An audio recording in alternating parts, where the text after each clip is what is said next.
Hey, what's up, everybody? It is Wednesday night. It is 4 minutes past the top of the hour, 8 o'clock, and Xbox Nation is back after a long hiatus. Feels like it's been weeks since I've done a podcast.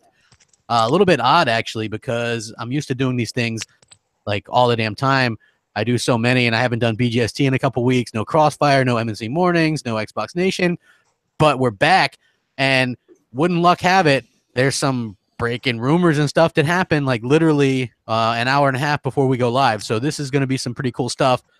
Happy to kind of have a full cast here. We got everybody here and a special surprise, and we'll get into that in a minute. But let me introduce Mr. Mooch, the best damn helmsman on Star Trek. Bet your ass. Yeah, what's going on, man? What's up, buddy? No, good to be back. The rest was much needed. Good to see somebody's giving their mic CPR. But listen, all mics matter. But listen, here's the deal, okay? But I do want to say this. It's in your crystal ball right now, Mooch. I'm seeing something. I don't know. It is great. It is great that we did come back this week and we took that rest last week because there's so much news that came out this week. There's a lot to discuss. And, some of it's rumor-based crap, but these rumors, for the first time, they actually have some legs. So it'll be interesting to hear what the panel's opinion is on the upcoming discussion we're about to have, buddy. So it's good to be back. It's going to be fun, man. It's good to have you back. And we also got back Dealer Gaming. What's going on, bro? Yeah. Good to be back, guys. Please don't call the cops on me after that one. It should be a great show, guys. Somebody's titty fucking their mic right now. I'm sorry about that. But what the hell is going on? We did want to say that we got a lot of great topics for you guys today. Hit that like button. Let's go. Who the hell's mic is it? Anyway, we also got Hell's Hammer. Yeah. What's up? I don't know, guys. Sorry, there I had my mic muted. We got mics muted, man. My ears are like bleeding. We're gone a week, and people forget the rules about the quality. And I know it ain't Grave because his shit's muted too. So yeah, but welcome. We got Hellhammer back here as well. We also got the one and only. What's up, Noof Nukem? Kaboom! It's Noof Nukem in the room. Can you hear me? Yeah, we hear you, bro. Okay. Is it like too loud? Okay. The only reason I say that because it's me titty fucking the mic here. I little headphones and I thought, they actually have the mic on them. Just the ones that came with my phone, and I'm like, maybe these things work, maybe they don't. The first time I tried them, unfortunately, I just discovered them like 2 seconds before we started the show, and I'm like, I can't figure out the volume here. So I don't know if it's too high, too low. Good to go. Yeah, it sounds damn good. Okay, well, we'll leave it at that then. Yeah, so good to be here. It's another Wednesday night. It's gonna be awesome. Some good news coming down the pipe. It is, it is, man. I'm loving the thing so far. You know what? The old crap gamer from last year would have been like, God damn the mics and all this stuff. New crap gamer is just like, what the hell? Who cares, right? I mean, it's all good. And finally, a good friend of mine, we have Grave. Actually. Is to be called. You want to be called Grave or Grave Digger? Like, I mean, which one? I think I'd like to go by Grave, please. Okay. Okay. Well, we got Grave here. So for you guys that don't know, I've known Grave for a long time. He's in my gaming clan, and we've been gaming and friends for a while. So he's actually starting his YouTube stuff up. I thought I'd give him a little help out, and we'd see what he can do, what the chops are, and all that kind of stuff. So welcome, Grave. Got anything to say? I'd like to say thank you for having me, and let's see what we can make happen tonight, guys. Thank you. Is that Walter Cronkite? I don't know, man. He's doing his best to sound as white as possible. So Tom Brokaw. Yeah, that's the way the cookie crumbles. So yeah, we could jump right into it. Obviously, there is a lot of interesting rumors and stuff that kind of came out. If you guys are new or haven't hey, we might as well jump into some of them, right? Because it's pretty cool stuff. Anyway, a well-known insider who actually got a lot of stuff right actually went to incredible about some. If you're not a big fan of potential spoilers, compelling story, Crab. Can you say that again? This time you're cutting in and out, buddy. This time, don't go into the Phantom Zone. Wait, I don't understand. Is it still sounding okay? Go into the light, Carol Ann. I don't know. Damn Google Basically, shit. Just start from the insider. Okay, so you guys can hear me now, though, right? Yes, now you're good. Okay, so this insider is well known and has been pretty right about a lot of stuff when it comes to Microsoft. And so I'll run down some of the stuff, and then we can get some ideas on what it is. So this is what he says, and the way that he says it is kind of particularly funny because he says, "I would love to revisit Albion. Project name could be Wisdom, and a UK studio should do it." And he says, "I would love to play with Miss Dark again. The Coalition should definitely help if it's a third-person game. I mean, not them alone, obviously." He also says, "I would also love to play the Crackdown 3 campaign in 4-player co-op. I would love playing Forza with the Rising Sun on the horizon. I would love to play Age of Empires 4 soon, but it's probably super early. I would love to have a really high player count connections per sessions for Xbox's biggest franchise," which is basically him kind of saying maybe PUBG for Halo, like a PUBG type mode. And he says, "Oh, and I think I'm sure Phil likes mechs, which is obviously mech assaults. You know, and he says, I'm sure they have things I have no clue about and what they mean. He says, I doubt I get anything for Conquer, Banjo, or Crimson Skies in the foreseeable future. Make out of that what you want. I don't know what it is, just prototypes, etc. I would definitely love to see those things happening, though." So very interesting stuff because we kind of already knew about the Japan Forza Horizon 4, the Crackdown 3 4-player co-op campaign. Didn't we already know about that, kind of? Yeah. Or maybe we thought it was just 2-player. I'm not. We probably, some of that stuff is pretty easily guessed, right? Like the Forza Horizon thing. I mean, that's an obvious choice, right? There's only they've already done Europe, Australia, the 3 of the big racing countries. So I mean, it doesn't really leave much else for it to go. I mean, that makes the most sense. Yeah, and a UK studio doing the new Fable game, which I've been talking about this new Fable game for a while now. I sure looked like an asshole when they didn't show anything last year. But at the same time, there had been rumors that possibly we were being swerved the whole time and that possibly Playground Games, who are a UK-based studio, who were hiring for a Horizon Zero Dawn type person for graphics for an open-world RPG, might be doing that. So these are all the rumors, right? Crap, you're kind of running through them all. Yes, well, these are all the from the same. A lot of people today were all up in arms. They're like, wait a minute, why are these things being leaked? Why are things being leaked before June? Folks, June is 6 months from now, right? Like people, we've been watching things that are going to come out on PlayStation 4 that are coming out 3 years from now. So what's the difference if we know what's coming out in June? And like Crap said, there's actually nothing that was in these leaks that I was surprised. We've been saying something from Fable's probably coming down the pipe. And actually, the Joanna Dark thing, or the Perfect Dark thing, that was been a long time rumor for a while too. And you know what makes sense on that? The Coalition is working on stuff other than Gears, and we heard that last year. Yeah. So they're working on other projects too. Like the big rumor that I saw, and I saw Tim Dog talking about this as well, was that maybe we get a PUBG mode on Halo 5 this year with the Halo 6 release next year. You know what? I would dangle that carrot right over 343's head. Right over Bluehole's head. I would say to them, honestly, I would say, listen, are we locking this thing down on this console or what? You know, you want to put it on Nintendo, you want to put it on, everything. You want to put it on GameCube, you want to put it everywhere, then we're going to put it on Halo, and it's going to be all over the place. I mean, like everyone else is going to do too. But I mean, like, I don't see Microsoft putting it on Halo if they're locking down something with Bluehole, right? It's kind of a slap in the face. Yeah. Well, I mean, look, everybody likes that type of game mode now, though, right? Like, you see how successful. You're the one that said there's going to be a lot of imitators. Absolutely. Yeah. To pull it off would be Halo, in my opinion. Yeah, but Microsoft's trying to build up basically kind of a relationship with this developer, so I don't see them doing that much. The guy said persistent connection, so I mean, it could be something more of a Destiny style. Is what I tend to think. Well, it could be. It's really... Look, we already know that they were working on a Halo MMO at some point. Well, see, what he says is, I would love to have a really high player count connections per session for Xbox's biggest franchise. Yeah. I mean, that's interesting. You know what I mean? There's also this where this guy named Mark Lawrence, who did a short story called Dark Tide, he says, my short story Dark Tide may become the basis for a new Xbox game. That would be fun.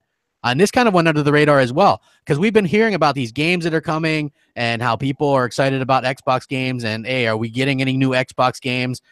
Microsoft doesn't have enough exclusives and this kind of stuff. And now we're seeing that there's a potential for this. And of course, you're going to see some of the backlash from people that are going to go, oh, you know, yeah, we want games, but not those games, you know, like all of a sudden it would be, we want something else. Right. But to me, getting a new Perfect Dark, and I'm not sure if the way this reads, if he's heard about like Conquer, Banjo, Crimson Skies tech demos running around, but those could all possibly be things. And the thing about Mech Assault is that would be a very inexpensive game. That's what Phil Spencer loves, right? Like a Mech Assault game doesn't strike me as something that would be incredibly expensive, and it would be something that could probably showcase like Azure or something like that. You know what I mean? It doesn't seem like it would be anything that would be terribly troublesome. It'd be something that would showcase the Xbox One X hardware really well, obviously, right? Like, yeah.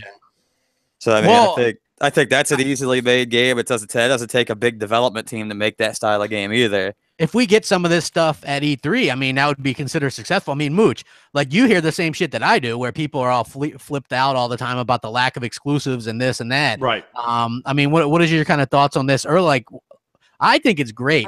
Like this stuff, great. I mean, there's nothing wrong with anything that's being rumored right here. The only thing is that so far, right, we've been doing this for a long time. Crap. A lot of the rumors generally don't pan out. So I'm not saying that anything here is fun. The thing that's interesting about these rumors is they're kind of all fan favorite. These are the things we've been saying. When are we going to get a Perfect Dark? Hey, when's Fable coming back? Then somebody's like, hey, I just talked to Jim Simmons. He works for Microsoft. Fable's coming back, and there's a Perfect Dark in the work. What? Like, what? We've been saying that for 3 years. My whole thing is this. I don't think that it's a bad thing. I just don't think that nothing that we heard in the past week is revolutionary, which is a good thing, which makes people think it's a little bit more realistic. But you remember all the wild rumors we've heard year in and year out, the lists that come out as we creep closer and closer to E3. And generally, very, very few things on that massive list become reality. So I don't know. That's my only thing. So yes, I think it's good, right? But I don't, those, because those lists come out right before E3, right? And those lists are usually kind of bunk and they're not very good. But I will read that this guy, wondering about this guy's previous dump for Xbox, he got everything right, including Age of Empire remake and the Phantom Dust thing for this past year. So he's been right incredibly often.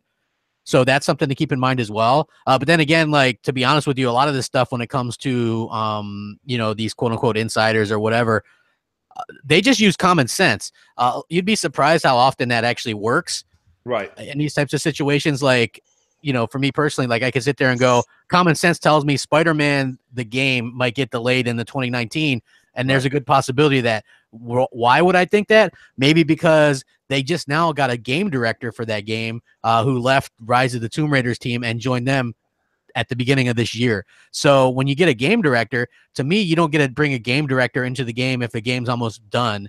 You bring them in, maybe actually should have been there from the beginning or earlier. Maybe there's something wrong there. I don't know. But that's just using common sense to say, hey, something's wrong there. Same thing with Fable, right? We've heard that Fable's coming back. Microsoft got offered a lot of money for the IP. They declined it. They like the IP. It's associated with Xbox. So you just have to kind of keep that in mind as well. It just makes sense that they're going to keep that IP around and that somebody can do it. If Playground Games did it, wow, that would be a coup. Because I hope somebody like Playground gets it. Somebody with some expertise. Not Studio Gobo. No, not Studio Gobo or Studio Mooch and Crap. No, I think you need to have right. You need to have somebody out there with a little bit of expertise. Maybe Spider-Man is getting delayed. Okay, that's whether it's coming or not. For me, it's irrelevant. But they went and at least they grabbed somebody who's a director that can handle the job. So your hat goes off to them and says they went and got an expert person in that field. They didn't just go grab some Joe Blow out of college. And that's what I like to see. So if Microsoft's taking that direction, I think that, and Dealer, you're good. Your input on this is pretty good. I think we were going back and forth a couple weeks back. And we were saying that based upon what Phil said is he's going to go and spend money. He's going to spend money on proven talent, not necessarily just, run-of-the-mill or new age talent that's just coming out of the box. And I think that's good. That's a good sign. Yeah, Dealer. I mean, what do you think about that? I mean, I think it's nice, man. It's nice. I think it's good news, and I think that all these people whining about not knowing what's going on, I guess it's kind of normal. People freak out when they don't know, but I don't think you should know until E3 or when they're ready to let you know. So what was it? So to sum it up, basically they basically said there's going to be a new Fable. Could be play your own games. Yeah, Perfect Dark, possibly with Coalition help. Crackdown 3 is going to get 4-player co-op campaign. Forza Horizon 4 is going to be in Japan. Age of Empires 4, possibly a PUBG type. Yeah, Mech Assault, and then a possible PUBG for mode for Halo. Yeah, can you imagine the sales? Sorry to interrupt. Can you imagine the sales if Halo 6 got a PUBG mode? I mean, the sales would go through the roof if you think about it. I mean, why would people switch over to PUBG when they can just do that on their already favorite game like Halo 6? You know, I don't think it would work well with Halo unless they've changed Halo from Halo. And with Perfect Dark, I don't think anybody gives a flying fuck unless they revamp it. They've got to, because I don't want another first-person shooter, right? I don't want just another third-person shooter. Right. Something needs to be different here. And that's start out in your shorts. So you got to find the pieces of your gear as you go along. You could end up at the end of the game with just the helmet on and a Spartan rifle. Yeah. Yeah, you got to go. Hey, you're Spartans, and you're dropped off, and then you got to go get stuff, and you're running around half butt naked, and you find your Spartan rifle, but you can only find 2 bullets. Yeah, like it depends on how they do it. I mean, obviously, maybe they couldn't do it exactly the way they do it, but Fortnite pulls off the PUBG thing pretty well, so I think you can do it, and it may not be as successful as PUBG, but different crowd. I mean, but the thing about PUBG is running around, you know, for even something as stupid as finding the clothes and the book bag and all that stuff, getting that gear ready to go. Like, I just feel like Halo is, you're not as fragile. You know, maybe they could do drastic changes. I don't think Halo needs a PUBG mode. I don't. Yeah, I mean, it's interesting to hear about this, but again, like I said, like this stuff is stuff that we had heard about. You know, we've heard about some of this stuff before, so some of it makes a lot of sense in that aspect. I think Mooch is right. They just basically paid this money to get PUBG on, and they're not going to just blatantly rip the mode off. It's disrespectful. Yeah, slap in the face. You can see that Aaron Greenberg's sitting there. I mean, his Twitter still icon avatar, fucking Caesar from August. Yeah. You know what I mean? He really is. You know, or he's running around with like a frying pan and an apron on.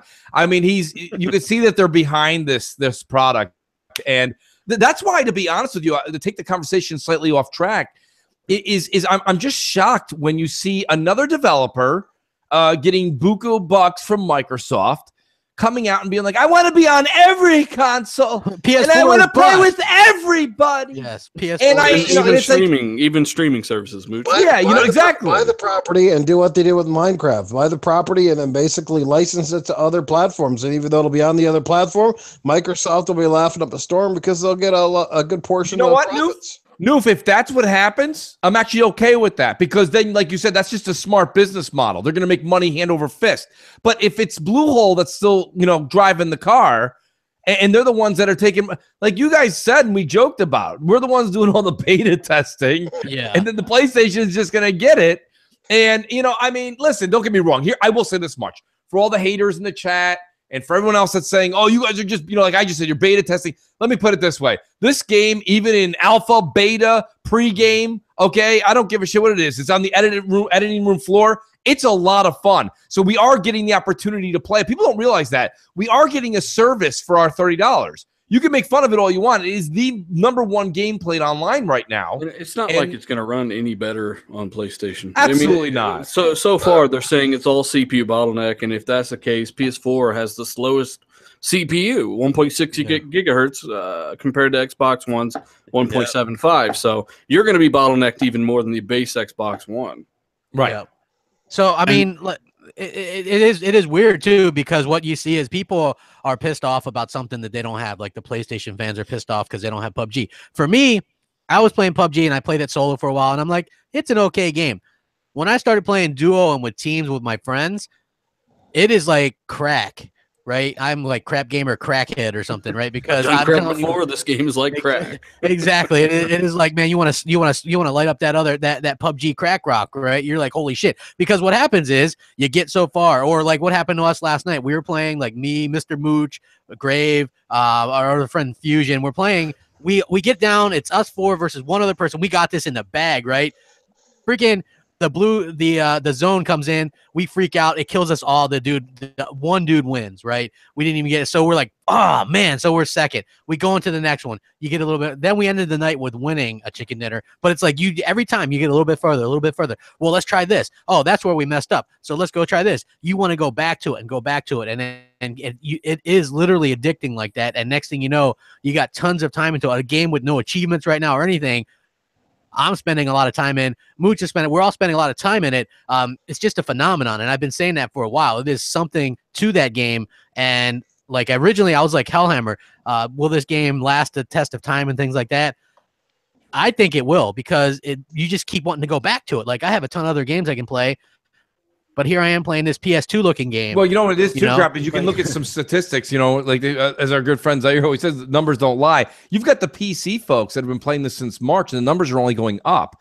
PC folks, and shout out to Saji Bot too. Saji plays a lot of PC gaming, and he'd say to me, hey, I don't think, you know what he said to me first things first when Destiny 2 was announced to come on PC? He's like, that's not going to do well on PC. Yeah. And I go, really? I said, everyone's been jonesing for it. He goes, they'll play the shit out of it, and then they'll be done with it. He goes, within a few months, it'll be dead on PC. He goes, I'm not talking about console. Now, needless to say, they messed up in console, it died too, but hear me out. The idea here is that PUBG has been continuously increasing and growing in concurrent players month after month. And that's a telltale sign that console gamers are even more loyal to see they locked in the PC group. The PC group has been playing Dota and League of Legends, right? And WoW. That's the continuous go-to games over and over and over again. Yes, PC players go and play other games, but then they always go back to those. And now PUBG has joined the ranks of those other games. So to sit there and anybody who's like, this is just a fad, it's really not, because the proof's in the pudding. And truly, I do use the PC crowd as a good judge. The fact that they're still playing it at the rate they're playing it with no sign of decline, that's a huge tell for this game. PC players generally move on pretty quick, honestly. Yeah. Well, it's easy to see why people are really addicted to the game, because when you sit down and weigh it out, it's pretty simple, right? Because the game has so much randomness. It's not like if you take a Call of Duty map, for example, you get to know the map, and you pretty much, for the most part, you know how that map is going to play out, and you basically, I'm going to kill a guy in this corner, he's going to kill me, you know what I mean? Like, it becomes very monotonous. But this game has so much depth because it changes. Even though it's that one map, it's that world, you're always dropping into a different spot, and the gear itself is always in random places. And not only do you work hard to try to find stuff that you like and can work with, like, that sometimes determines how you play the game once you pick up what you have. And it's one of those few games that, like Crab said, when you have a squad, it takes on a whole new life of its own, because it's the kind of game that you feel like when you're with a good team, you really depend on them. You depend on those guys to navigate. You depend on those guys to call out where enemies are. It really starts to feel like, I suppose, as close as you can get to more of a real world scenario where, like, a couple of bullets can drop you real quick, you know what I mean? And you don't have time. It's not like your life auto regenerates. You're using health kits. You're trying to scrounge for ammo. So there is that there has that sense of weight. And again, because of that blue line, it pushes people in. You can't sit back and just camp in a corner and say, oh, fuck it, it's not going to work. You got to keep pushing forward. And then, like I say, you go for that sort of that lull at the start if you're lucky enough to be away from people. And then all of a sudden, you get down to those last few guys, and everybody's up in your grill, and you're running low on ammo. Maybe your health is low, and it's so easy to see though why people do like it. I mean, it may be not for everybody. I'm not the hugest fan, but I do like it, and I think when the game is fully patched and it's running very smoothly, I think it's going to take on another life of its own then too. But it's definitely addictive with the right components. Yeah, I agree 100%, and it's kind of its own phenomenon, like Grave. What's your thoughts on PUBG and maybe why this game is so addicting? Kind of to go off what Noof's saying, it's like you're so used to playing all of these Call of Duty style games that it's like you get to know the spawn points, so you get to start spawn camping people, and it gets annoying. It's just a Twitch shooter. With PUBG, there's so much you can do. The map is ginormous. There's like infinite strats. And there's so much that you can do. Like, literally, I just found out today that if you hold the right bumper, you can pan around your character. That's game-changing to me, because I always would turn around and just, like, look behind me, walk backwards all slow, and potentially get killed.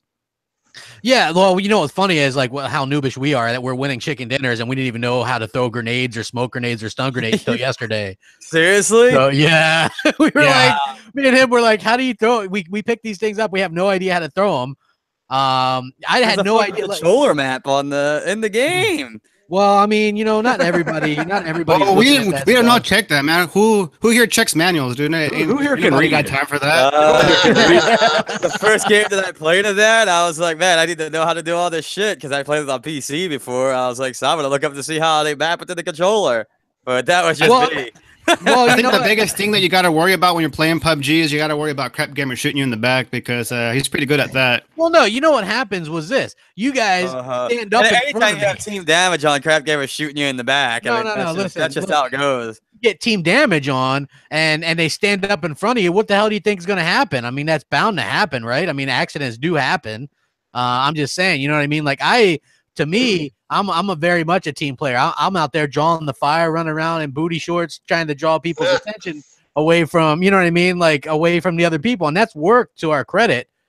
You know what I mean? And like, so for me personally, it's so much different because it's not like a Twitch shooter. And I like that. It takes a lot of strategy because those that don't know, you guys just think, oh, it's 1 versus 100 thing. It's not really like that. If you play duo or teams, it's not like you have the infinite space of the map.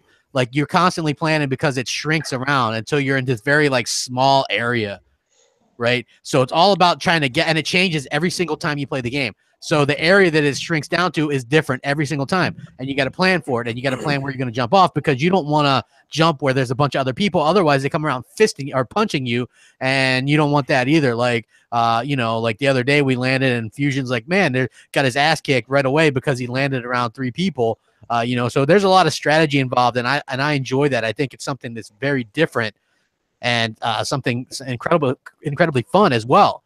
So, you know, I think it's something that Microsoft should be investing in. And if you guys did hear about the PUBG developer, he said that the reason why it's not on PS4 right now is because Sony's strict with getting games on their platform, which is so weird to me because they have like Life of Black Tiger and they had, you know, No Man's Sky and all these shit games on their platform. And yet they won't allow PUBG.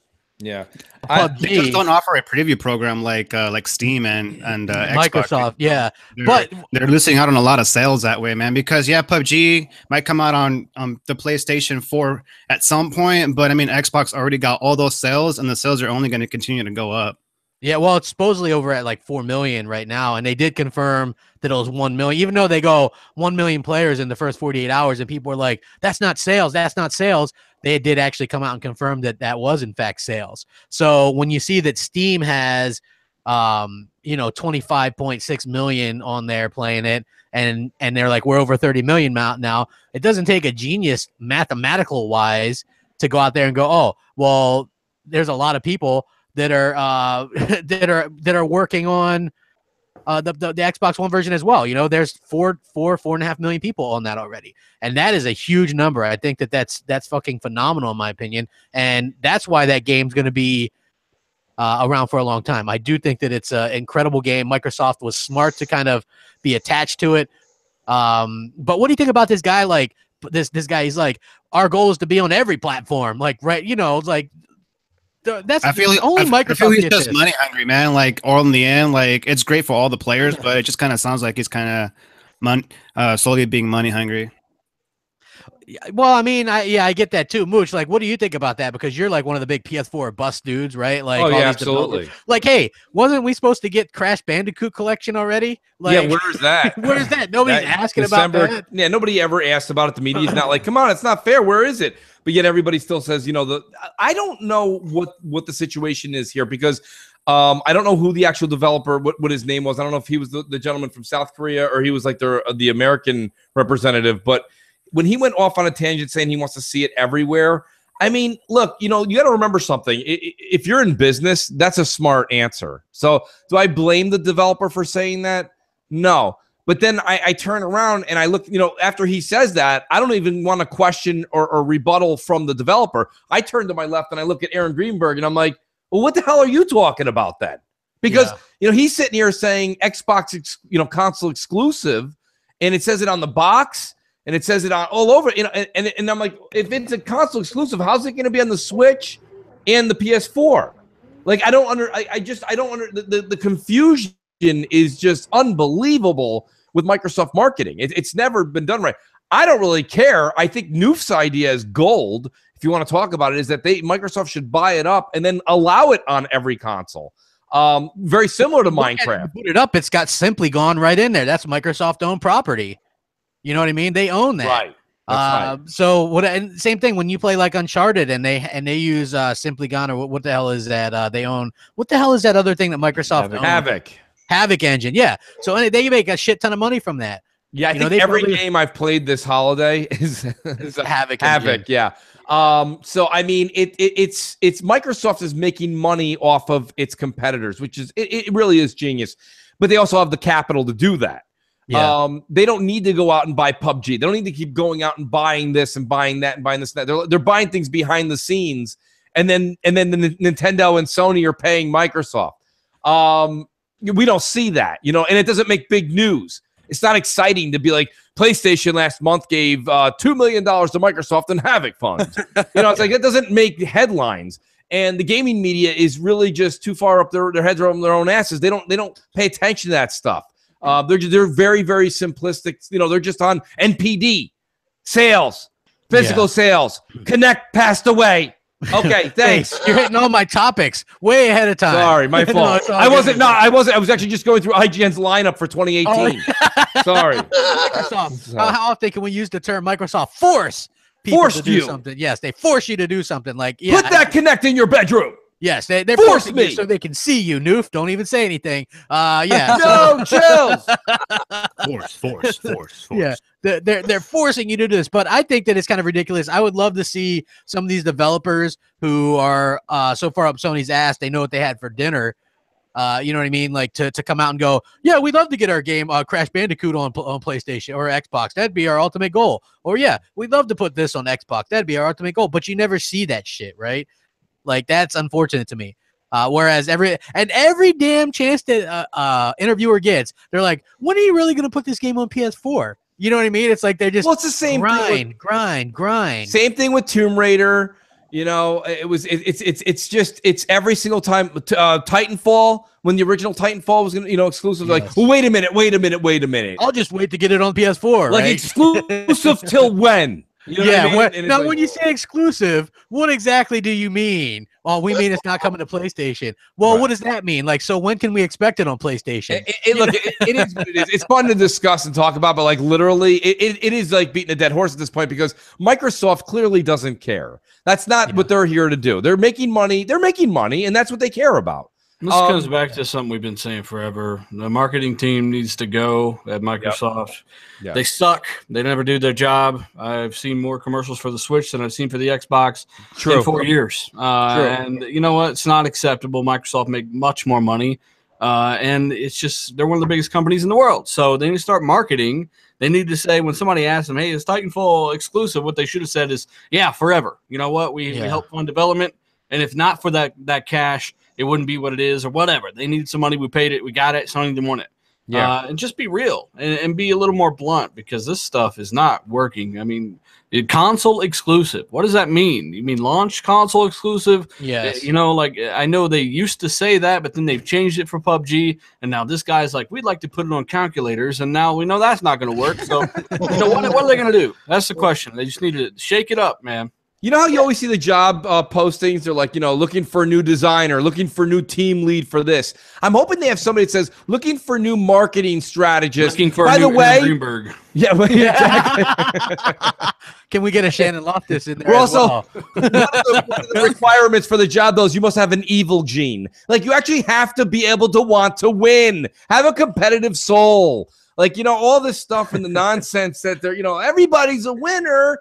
I look at. I understand. They're like I said, they're making money, but dealer's right.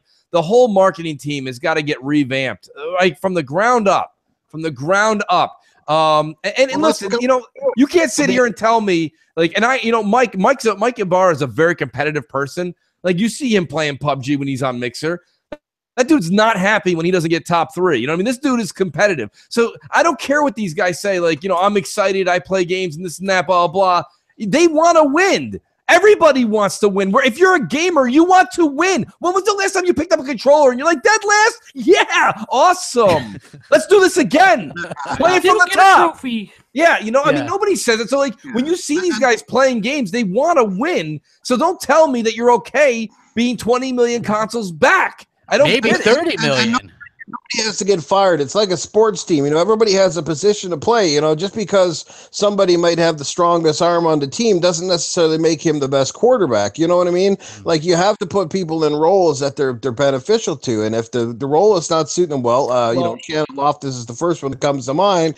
Like, maybe it's time to shuffle the deck. Maybe she has strengths in other areas that would be better for Microsoft. But I agree, Mooch, they need to get a little bit more aggressive. And I think it also comes down to E3 as well. Like, this year, something has to happen at E3, or there is going to be a lot, and I mean a lot of angry Xbox fans. I'll be one of them. Like, I don't care, Phil. I know you don't like to announce shit too far out, but at this point in time, you gotta show something. I don't give a fuck if it is 2 years out. Show something. You gotta instill faith in the brand, because we're just a few years away now from seeing another launch of a console. Right.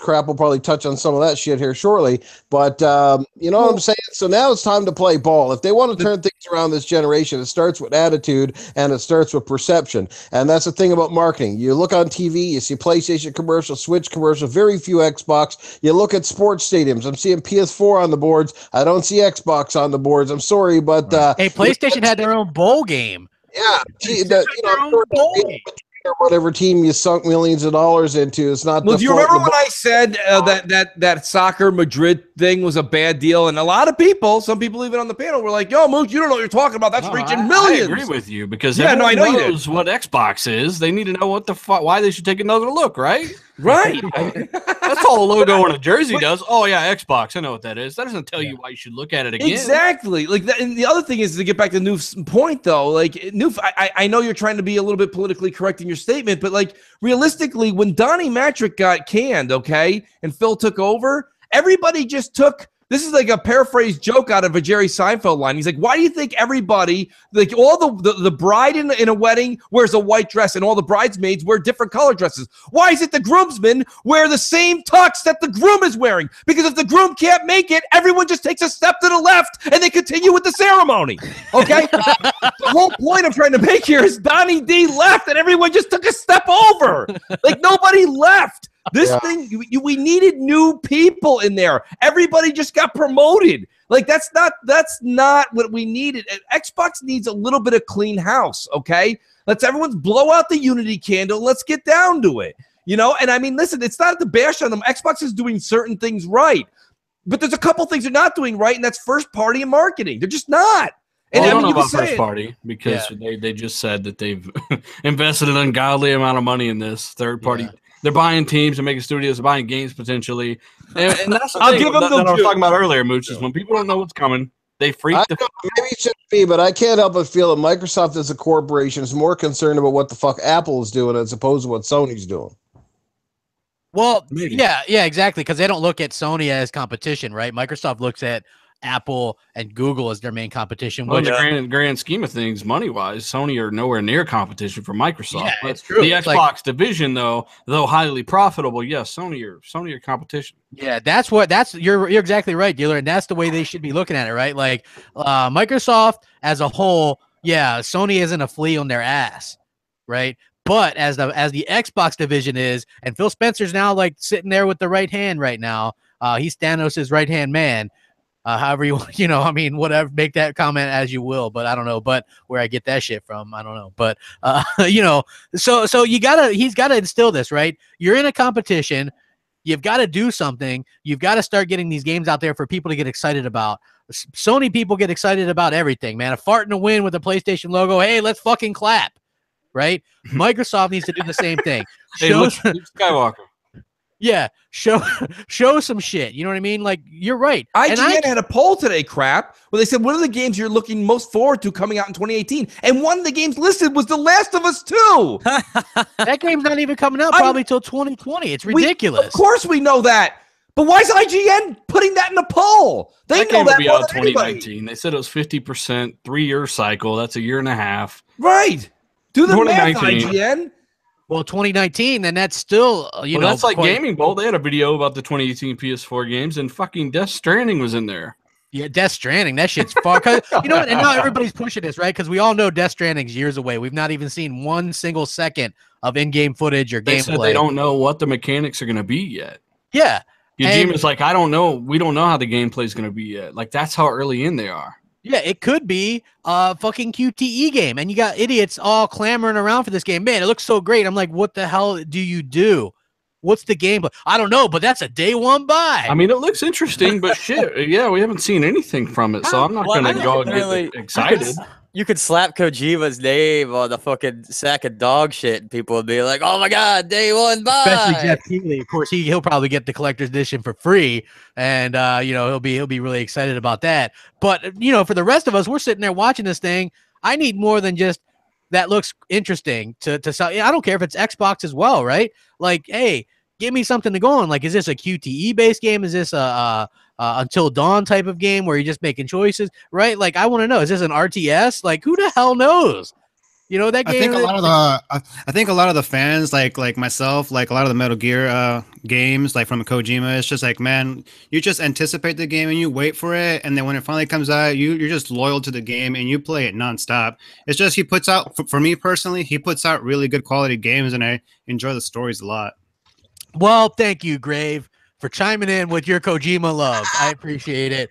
Hey, we got almost 700 people watching. Hit that like button. I appreciate it. No, to Grave's point, the whole reason he bought a PS3 back in the day was because of Metal Gear. He used to play Metal Gear Online and stuff. So I get it. We talked him into getting a 360 though. Damn PS3, man. That's dog shit. Yeah, man. I went ahead and traded it in for a PS3. Yeah. you traded what in for a PS3? Oh, my bad. I traded the PS3 in for a 360. Oh, yeah. We were like, dude, you got to get off this PS3, man. It's garbage. And then you did, and then we never looked back because that shit was bad. Although there was some fun parts to it, but we won't get into all that stuff right now. But yeah, so kind of interesting stuff. Like for me personally, I don't get into that. But I also want to talk about this whole rumors of, like, I don't even know where the hell this crap popped up from, right? Microsoft rushing a next Xbox to beat a PS5.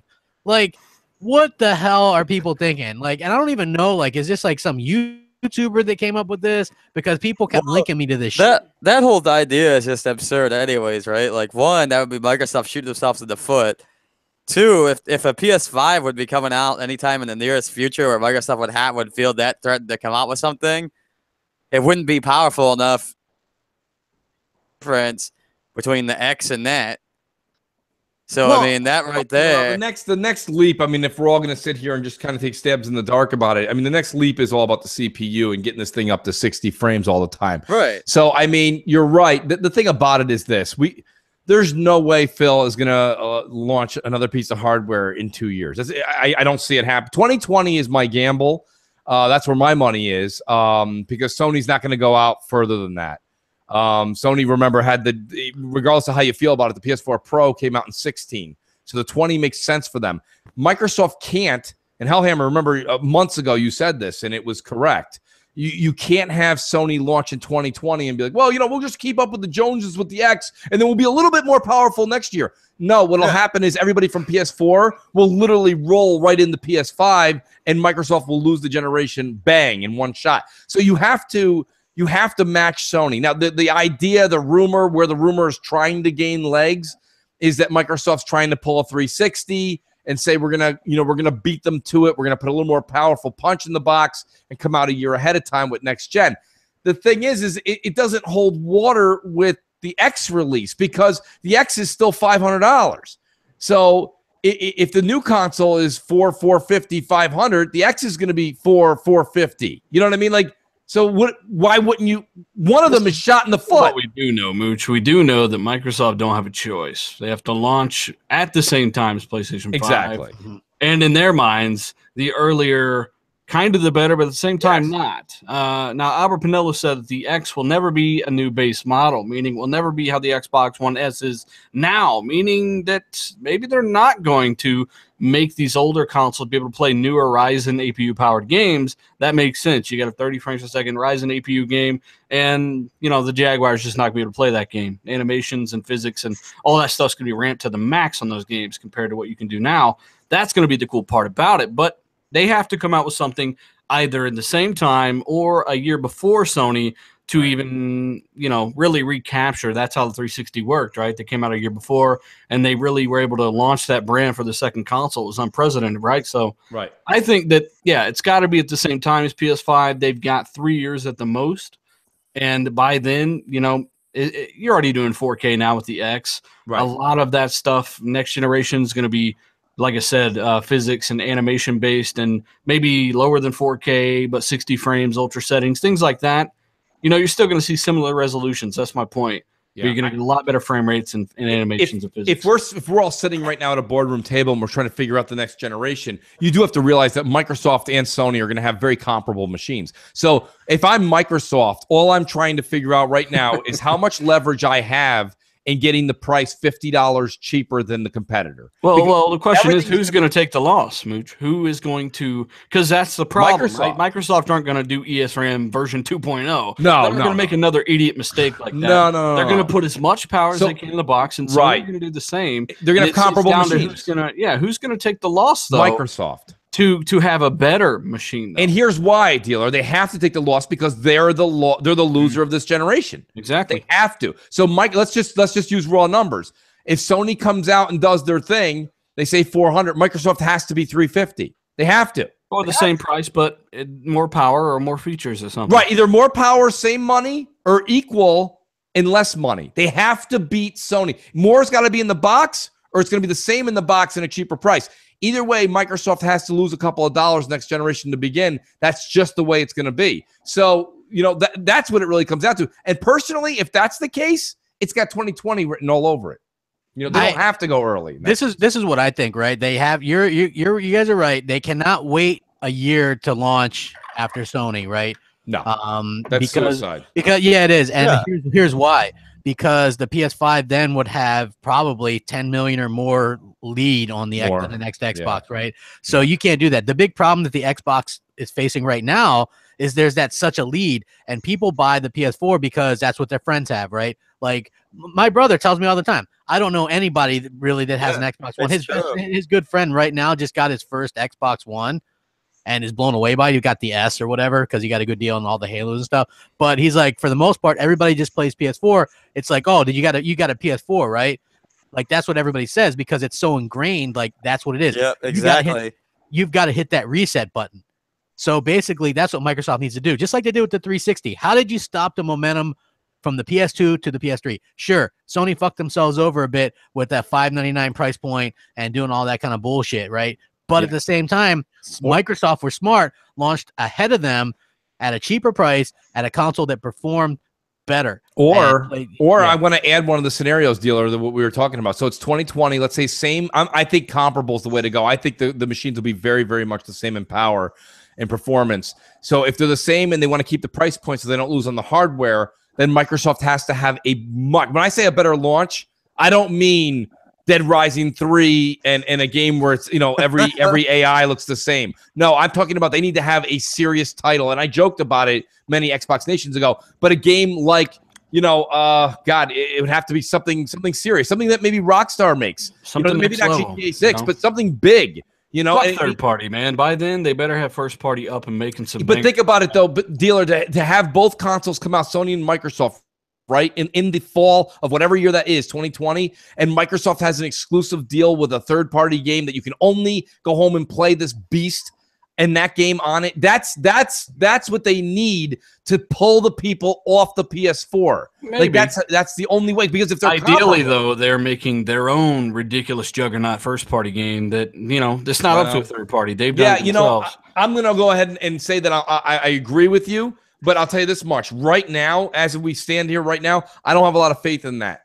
Yeah, and no one can blame you for that. But like I said, buying new studios, acquiring those things that they have already done. Those are the right moves. And they said they're not going to reveal those until it's time. We just can't say that they haven't or can't do it because I think they can. I don't think people should freak out about prices of 2020 consoles because in 2013, the Xbox One X's performance was, that was a $1,000 GPU from NVIDIA. That was a Titan. And 3-4 years later, it's a $500 console. So don't think that next gen consoles are going to be more than $500 because it is very, very, very not likely that will happen Tech goes up, prices come down. Yeah, that's right. That's how it works. And not only that, but $499, that's probably just going to be what the next Xbox and PlayStation are going to be. They're probably going to be pretty similar in price. Yeah. Somebody's going to have to take that loss to get that performance edge. Yeah, I think Microsoft are in the right spot to frame of mind. Where they're like, I think Sony knows that $400 is the sweet spot. I think in 2020 you're going to see it. I think they're going to stick at $400. I really do. I think whoever comes out at $400 is the victor. I don't think 500 is the asking price. That's not a me problem. That seems to be a consumer problem. Mm-hmm. I have no problem if the quality is in the box I'm taking home and I'm happy with the product.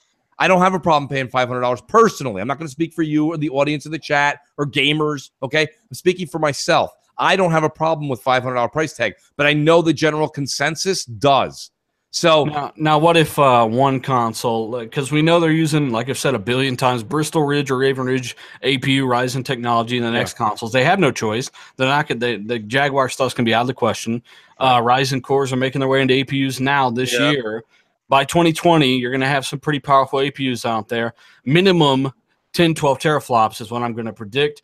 And I think, what if one of them says, hey, we're 400 and the other one's 5, but maybe it has a CPU that's substantially faster that gives you more 60 frames per second options. What would it take, Mooch, to get you on that $100 hype train? That's a great question. No, that's a legitimate question. To be honest with you, we have to see software that's running that badass, because the thing about it is, you know this as well as I know, dealer. We leave these things, we put our headsets down, and we go out to brick and mortar, and we start talking CPU, speed, this, that, and everything you were just talking about with the cores coming out. You're going to lose everybody. I mean, I'm talking about the hardcore, right? But the hardcore is going to go where the games are. And because they're both going to have pretty damn good hardware at that point. Right now, one of them is stepping over the other one to kind of creep and crawl past each other. But realistically, come on. We said this as Xbox fans. The 1080p 900p thing was a joke. It was an utter joke. Yeah. And now there's much more of a substantial jump in it's a bigger joke now that motherfuckers can't see 4 versus and they can't see it. Yeah, nobody seems to. Now it doesn't matter. Digital Foundry go, well, the difference between Sony's PS4 Pro's 1440p and 4K on the Xbox One X is the same difference that we saw with the Xbox One 720p versus 1080p. No. They're talking about percentages, and that's the thing about percentages. When your power target scales up, so does that pixel count. So it could be the same 5%. It's like saying, oh, what's 5% of $100? Oh, that's like $5, right? Okay, well, what's 5% of $5,000? There you go. That's many more dollars, right? Well, and just because it's the same 5%, it's not relative. Quite a bit more. That's right. Yeah. Hey, I just to interrupt a little bit, just to piggyback off Mooch a little bit earlier, because the consoles can't cost that much, I believe 400 or 450 is going to be the sweet spot, but I think what's going to take it away and it's going to make the biggest difference is what games that come out on launch. Right, so I said the software is what's going to push it. When Microsoft gets on stage, if they're going to have the audacity to be that $100 more, they got to be like, it's $100 more. They have to show a guy on stage playing the console, playing the game right there, and then have Digital Foundry be like, we took a snapshot of it, Richard. And Richard, it's clearly running at 60 frames, buttery smooth. Even over here, it's even doing it for me, Richard. I really could come to the conclusion that Digital Foundry, I've never personally shit on them on my channel, called them liars, anything, right? People are like, you like Digital Foundry now? Well, I never didn't like Digital Foundry. Now I actually enjoy their videos, but that's besides the point. What I'm trying to say is I think they have too much power. They'll talk about Fallout 4 and not even mention the 17 gigabytes worth of textures that were installed on that game with the X, right? Right. They didn't even mention that with the Pro versus the X. They didn't mention the extra reflective maps or the debris system with the gunfire now. They didn't mention half of this shit. Yeah. And they just act like, oh, it's 4K versus 1440. That's a great point. They did mention the better God rays. That's it. It goes back to my old Walmart and Target, story that I always tell. People are always like, oh, I went and bought this at Walmart. It was a great deal. And I'm like, what did you compare it against? Like, there's nothing to compare it against brick and mortar. Like Walmart, that's all there is. And that's what dealers saying, basically, is Digital Foundry is the say-all, end-all in digital review. And don't get me wrong, I kind of agree with him. It's not that I don't mind what they're doing as far as their technical analysis. What they've done has been spot on throughout the generation. I'll say that again. But what I will say is when they throw in their opinions or they're leaving out a blatant those textures that dealers talking about, those are massive. That's what you see when you're playing the game. Everything in the game is a texture. It's coded Show with us, texture, so. Tell us everything, Digital Foundry. Don't just tell us about the goddamn piece. I think they're going off of because even developers are not mentioning some of these upgrades, like with Mafia 3 on the Xbox store, just says 4K HDR. You know, that game does so much more than even the Pro. It has screen space reflections and everything Pro doesn't have, and they don't even mention it. Yeah. So that's what Digital Foundry goes off of, you know? And you know what, Dealer, just to piggyback off what you said earlier, and this all kind of comes back down to Microsoft marketing. They don't talk about it. They don't advertise right. They got to show the product, put it out there. Again, many brick and mortars don't have any Xbox One X's on display. They don't. It's true. The Target here just completely removed the TV and the system, and now there's just nothing there. The Best Buy, my Best Buy just has a TV. Too. They just have a TV up playing a clip of newer games, but there's no console in sight. It's just a TV, a 4K TV showing. You know, it's a commercial. And I do want to say something too, because we're inevitably going to get some crack maybe in the comments. Like, hey, you guys just got ripped off with the Xbox One X. They just made you buy that, and yes, and now the new console coming out. Nobody made us buy anything, right? It's just like with the PlayStation, the Slim and the Pro. Nobody made you upgrade to the Slim or the Pro, right? You know, if you did, you did. You got the money to do so, and you know, you obviously got the money to do so again in 3 years. It's a hobby. It's expensive, right? So yeah, nobody forced us to buy these consoles or upgrade, but we are enjoying the X quite a bit. It is. I think the success of the new consoles, it will come down to, again, a lot of the launch lineups and what sort of things they're going to promise. Because, again, I think we know that whatever they come out with are going to be very similar in terms of a resolution-wise. I think right now, like I said, it's going to be about hitting native 4K as much and as often as they can. And I have a feeling that the new consoles, whatever they may be, will be able to certainly hit those targets more often than not, perhaps in the current gen of systems. But, you know, price is going to be a large factor. And that sort of thing, and I don't know. Like I'm a little bit on the fence with this one because I don't want to see Microsoft either rush into the game just to try to save face to keep up that sort of thing. But they got to do what they got to do. But again, it's going to come down to a launch line, and they need games that are really going to push hardware. Games that are like, okay, this kind of game would not look very good on the last generation of consoles. They need something that really goes, wow, that's what I'm paying $500 for. Because look, in all honesty, I like the 4K, I like the 60 frames and some of this stuff on the Xbox One X. But so far, honestly, nothing to me, and shit on me if you will, but nothing to me so far on the Xbox One X goes, yeah, this was built for the X. This is what I really paid $500 for. This is this is a beast. You know what I'm saying? It's not like the jump in generations. Well, you went to a console and they always had at least one game that you went, yeah, that shit wouldn't even work on the last one. Well, I kind of see it. I mean, I see it in games like Assassin's Creed. I see it in the game that you're anxious to play tonight, Ghost Recon. You know, I will say this much, though. I think what needs to be done is I think everybody at Xbox needs to be brought over to an IMAX theater. And they have to understand, when you go to an IMAX theater, right, it is about what it looks like. You have to understand, like, you're paying double the ticket price for the same movie that's next door. It's the same movie, but you put these glasses on and it looks a little bit better. So it is about the visuals. It's about the performance. People don't mind to pay. My whole point is the consumer doesn't mind to pay more when they're getting more. And you might go, what do you mean? What's this? IMAX is double the ticket price for it to pop out. It's not even 3D. It's texture. It's layered. It's depth. That's all it is. They're paying more, right? They're paying more just for that 2 hours is that much better, right? Exactly. So when you pay the $100 more, if your console looked that much better, yes, you would. We do it every day, folks. You spend thousands of hours on this thing. You do it in better cuts of meat. You do it when you're going to buy movies. You do it with sneakers. You do it when you're picking gas at the gas station. People nobody wants to put in 87 if you can afford 92. Come on. My whole point is this is what it's all about. So you have no problem paying the extra $100. Nobody truly does, but we complain about it. But really, like the dealer said, it's an expensive hobby.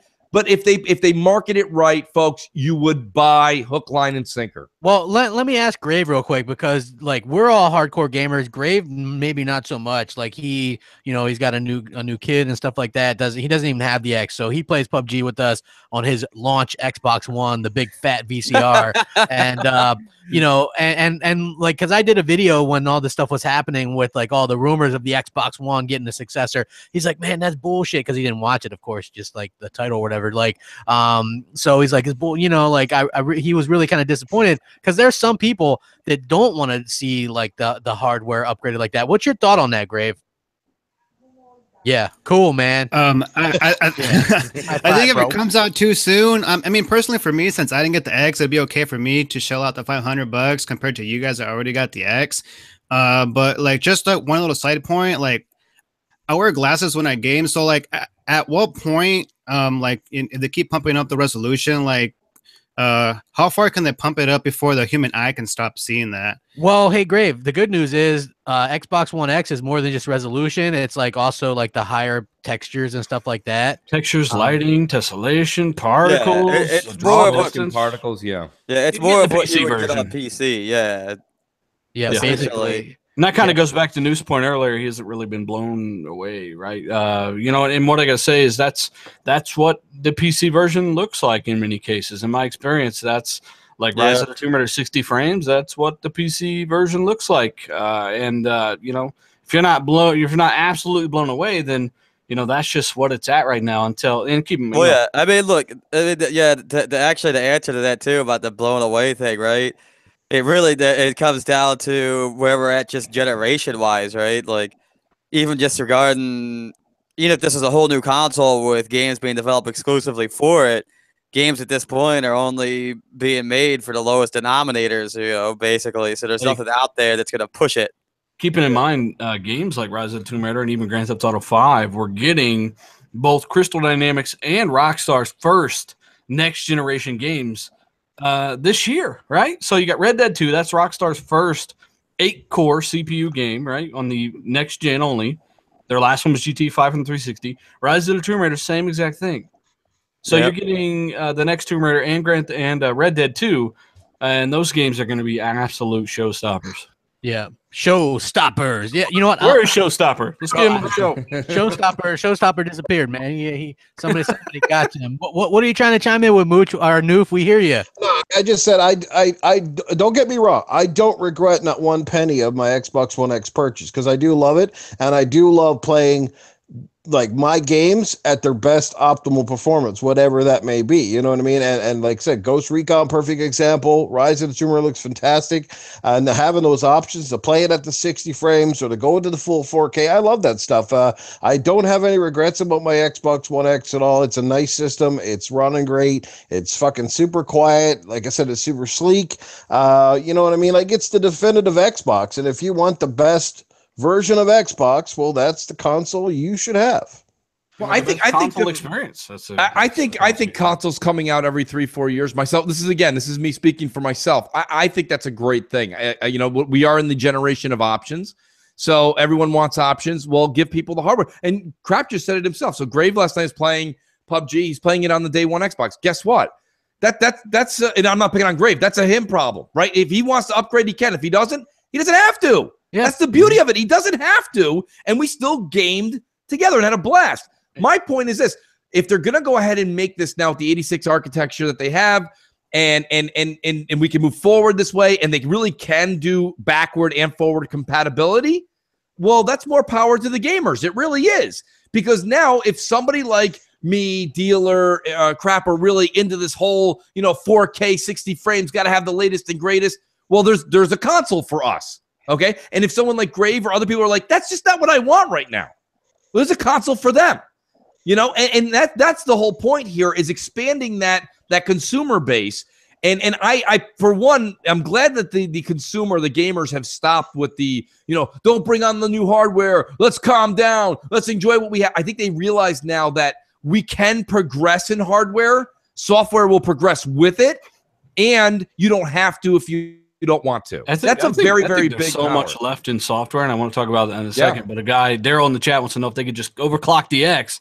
to just negate the need for anything. Now, JAG cores only go up to about 2.5 gigahertz before they burst into flames. So this thing's at 2.3. It's in a console. That's about all they're going to get. In regards to software, Mooch, that's a good point because even AMD's lead architects and their top guys say there's so much left in the software. There's a reason that with the first driver update, RX 480 got a 10%, 8% boost across the board in every game. There's so much left in the software and the optimization. We see it all the time in phones, everything. And that brings me to something like frame rate interpolation, which is supposed to get patched into Unreal Engine 4 this year, I think, where they can actually offer you higher frame rate options where there's only refreshing at 30 hertz on the CPU and 60 on the GPU. Crap, we read leaks about this, 8, 9, 10 months ago, right? Yeah. We had documents where they're talking about frame rate interpolation. They recommended that. I think that we'll see some of that this year, maybe. Yeah, they were doing that in some game. I forget what it was recently as well. I think it was Hitman. No, they're changing the rate of animation at a distance. Assassin's Creed does it too. A lot of games do it. Even Flame, like Gears 4 in the 60 frames mode, they half rate the flames animations. They do that, but this keeps everything at 30. It inserts a blink frame in between the 30 on the GPU side. So the GPU is working like it's at 60, but the CPU is still at 30, and they're able to mesh these two. And there's games out there that do this. It's kind of like Smooth Motion Plus on your Samsung TV, where you turn that on and everything looks 60 even though it's not. The TV is simulating those extra frames, and you can't tell the difference, right? But it has no latency, and it's supposed to be for gaming. So this is kind of on a different level, and that's what I'm looking for. Yeah, like to me, it would be something like when those things hit, where we'll have to see that kind of difference. You know what I mean? And to your point, yeah, even though a lot of people, what do you call them, crack babies, they're all like, "Oh, you guys don't know nothing" or whatever. Man, like to the people that are like, "Hey, you're even a broken watch is right twice." I was the one that said Xbox One X months before that thing even was named, and me, Dealer, Hellhammer, we all and Moot, we had these documents. We were sharing them, like going over them. I mean, they could just go back and watch the episode, right? Yeah. I mean, like way before. I'm not saying that everything I've ever said is right, because you hear stuff, and especially when it comes to games like Splinter Cell, right? We heard that there was a Splinter Cell game. Like Rand had heard that too. Yeah. And so you bring it up, right? But it's not our fault. 4K 60 game DVR, all this stuff. Yeah. All that stuff is broken on this podcast. Yes. And so people are like, "Oh, well, you guys are wrong all the time." No, it's not. The games are different than some of the hardware where it's like, I was like, hey, nowhere in the PS4 Neo documents does it say 4K Blu-ray player. That's going to be a problem. And here it is. It is a problem. Well, it's not anymore. Nobody likes Blu-rays. Nobody even cares about that stuff. Yeah, nobody cares about that. Or graphics. Yeah. Despite the fact that when you watch like Blu-rays on 4K HDR, it looks phenomenal, like way better than it's meant to be. Streaming just isn't the same. Yeah, it's way better. It's completely different.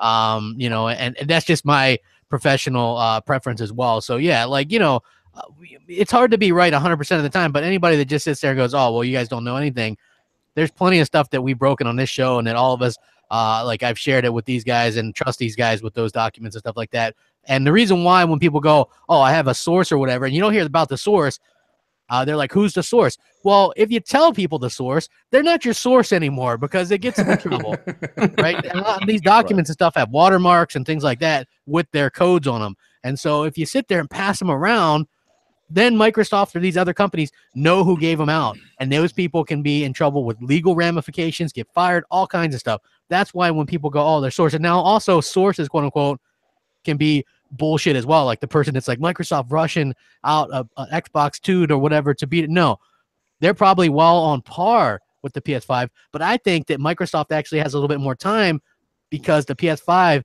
could get pushed a little bit because the PS4 is performing so well. That thing is doing gangbusters. I don't know why. Yeah. Why? But that thing. Well, that's a good point, actually, right? Like, why the hell would Sony bother development costs and that sort of thing, or pushing to release something when they're already selling?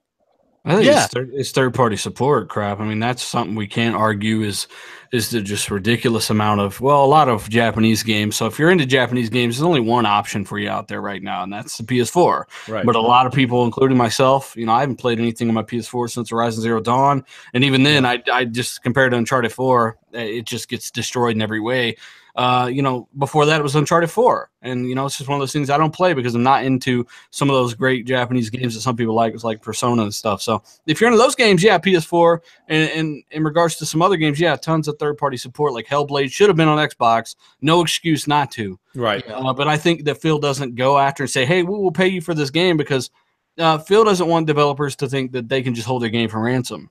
And I understand that aspect as well. Right. You shouldn't have to pay somebody to bring their game over and sell millions of copies potentially. Right. Third-party support is the thing for PS4 right now. The only thing that I really see aside from maybe God of War, Spider-Man, things like that. Yeah. I agree 100%. I want to jump to this other part thing that people are talking a lot about, Cody coming to Xbox One.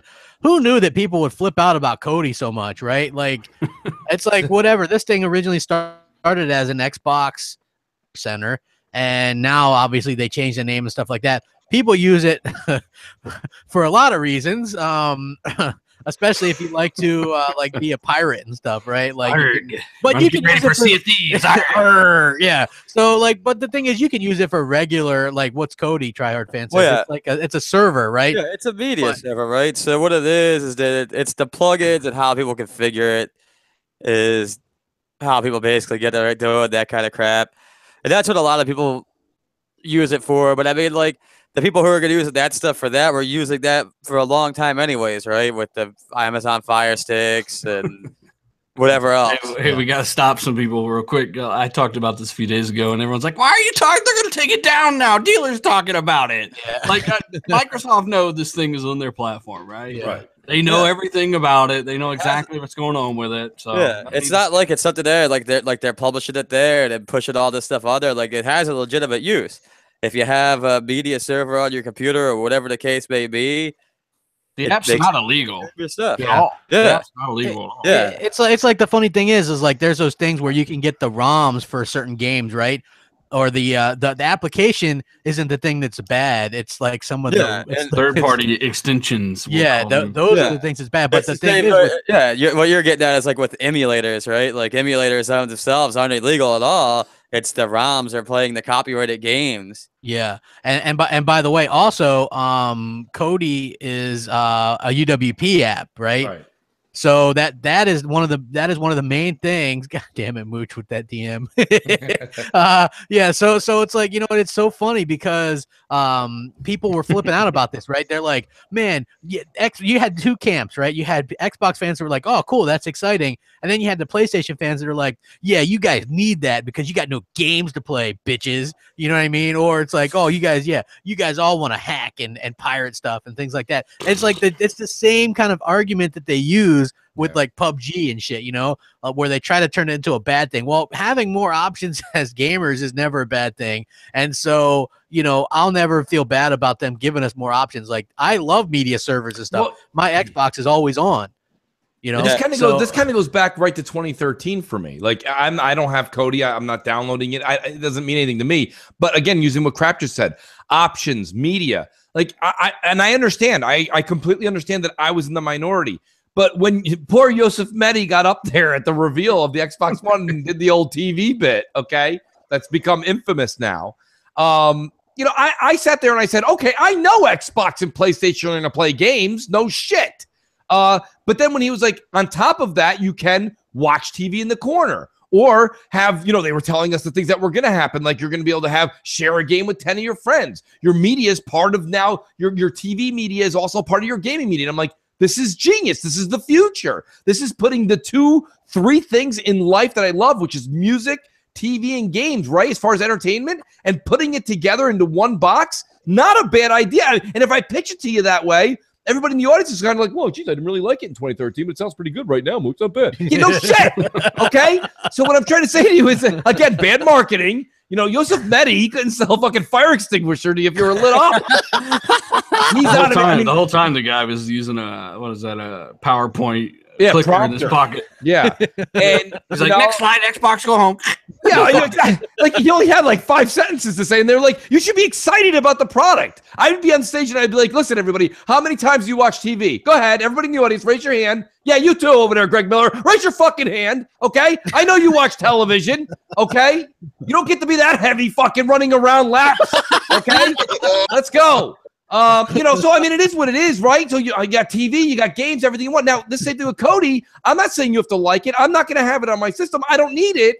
But why would I care who the hell has it? So when this was making news, Dealer, actually, me and you were gaming the other day. Actually, you popped into the chat, which was awesome. We were hanging out. Remember I said to you, I'm like, what's the fucking big deal? And you're like, I don't fucking know.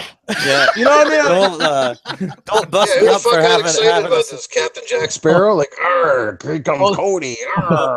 Would you say, Helmer? I said, don't bust me up for having to have only one device to stream everything that I possibly want, rather than having to fucking switch inputs all day on my TV. Oh, God. I mean, some people get mad at others for, haha, we have this, you don't. I've said this a few times. Right. And I think about it. I'm like, these motherfuckers are bragging about 3 blades of grass in Grand Theft Auto 3 years ago. So I don't care. Brag away. Whatever. Yeah. Do what you want. It is just so weird. Like, they lose their heads over the silliest things. And the main reason is because this is a really popular program. A lot of people use it. You can stream pay-per-views and movies, yeah, and let's just get it all out there. Some weird shit that'll probably get you in some jail. It can, but you can also just use it as a legit media server. Like, I use a media server just for regular stuff that I own and stuff like that. So, but there are extensions, quote unquote, that you can use, and you can like watch live TV and stuff like that. And that's probably the stuff that they want to from using. So apparently it's some kind of, like I was telling Mooch in the chat the other day, some kind of loophole because it's streaming and not downloading. It's like in a gray area for the law, right? Because if you download it, you're pirating, but if you're streaming, you're not stealing it because you're not owning it. You're just watching it. Yeah. And, I don't know. Yeah, I mean, it is weird, but I think it's cool. Like, I'm not, like, part of the reason for the UWP and all the the Play Anywhere bullshit and all this stuff is to get us more apps and stuff that, you know what I mean, and more games. And I think that's what's happening, right? And some people don't like that, but as an Xbox gamer, that's part of being part of that ecosystem. Somebody said streaming is down. No, streaming is not downloading. Sorry, buddy. No, yeah, it's not. I'm downloading the entire Netflix library. Yes, it is. It's different. You're streaming it. The data does makes not no stay sense on that device, so you're good to go. Yep. That's I can chime in real quick. Yes.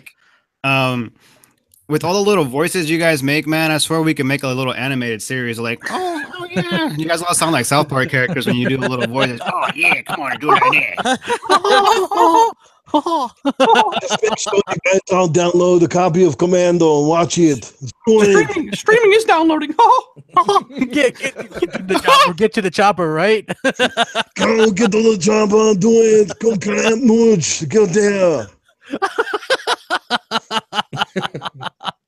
I love that. Yeah, you know what? It's funny. Like the way people get upset over stupid things. It amuses me.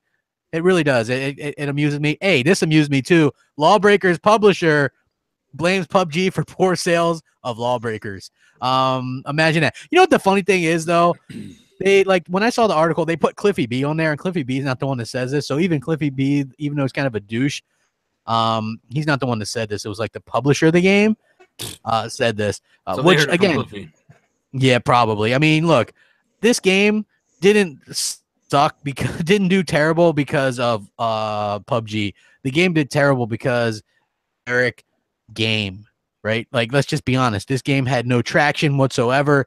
Then they put it on the PS4 only, as well as PC. You knew it was going to do bad on PC because those games are a dime a dozen on PC. And you know what I mean? So you knew it was just going to do bad, and it did. I don't think PlayStation, Cliffy B doesn't have, I think, a fan base on PlayStation.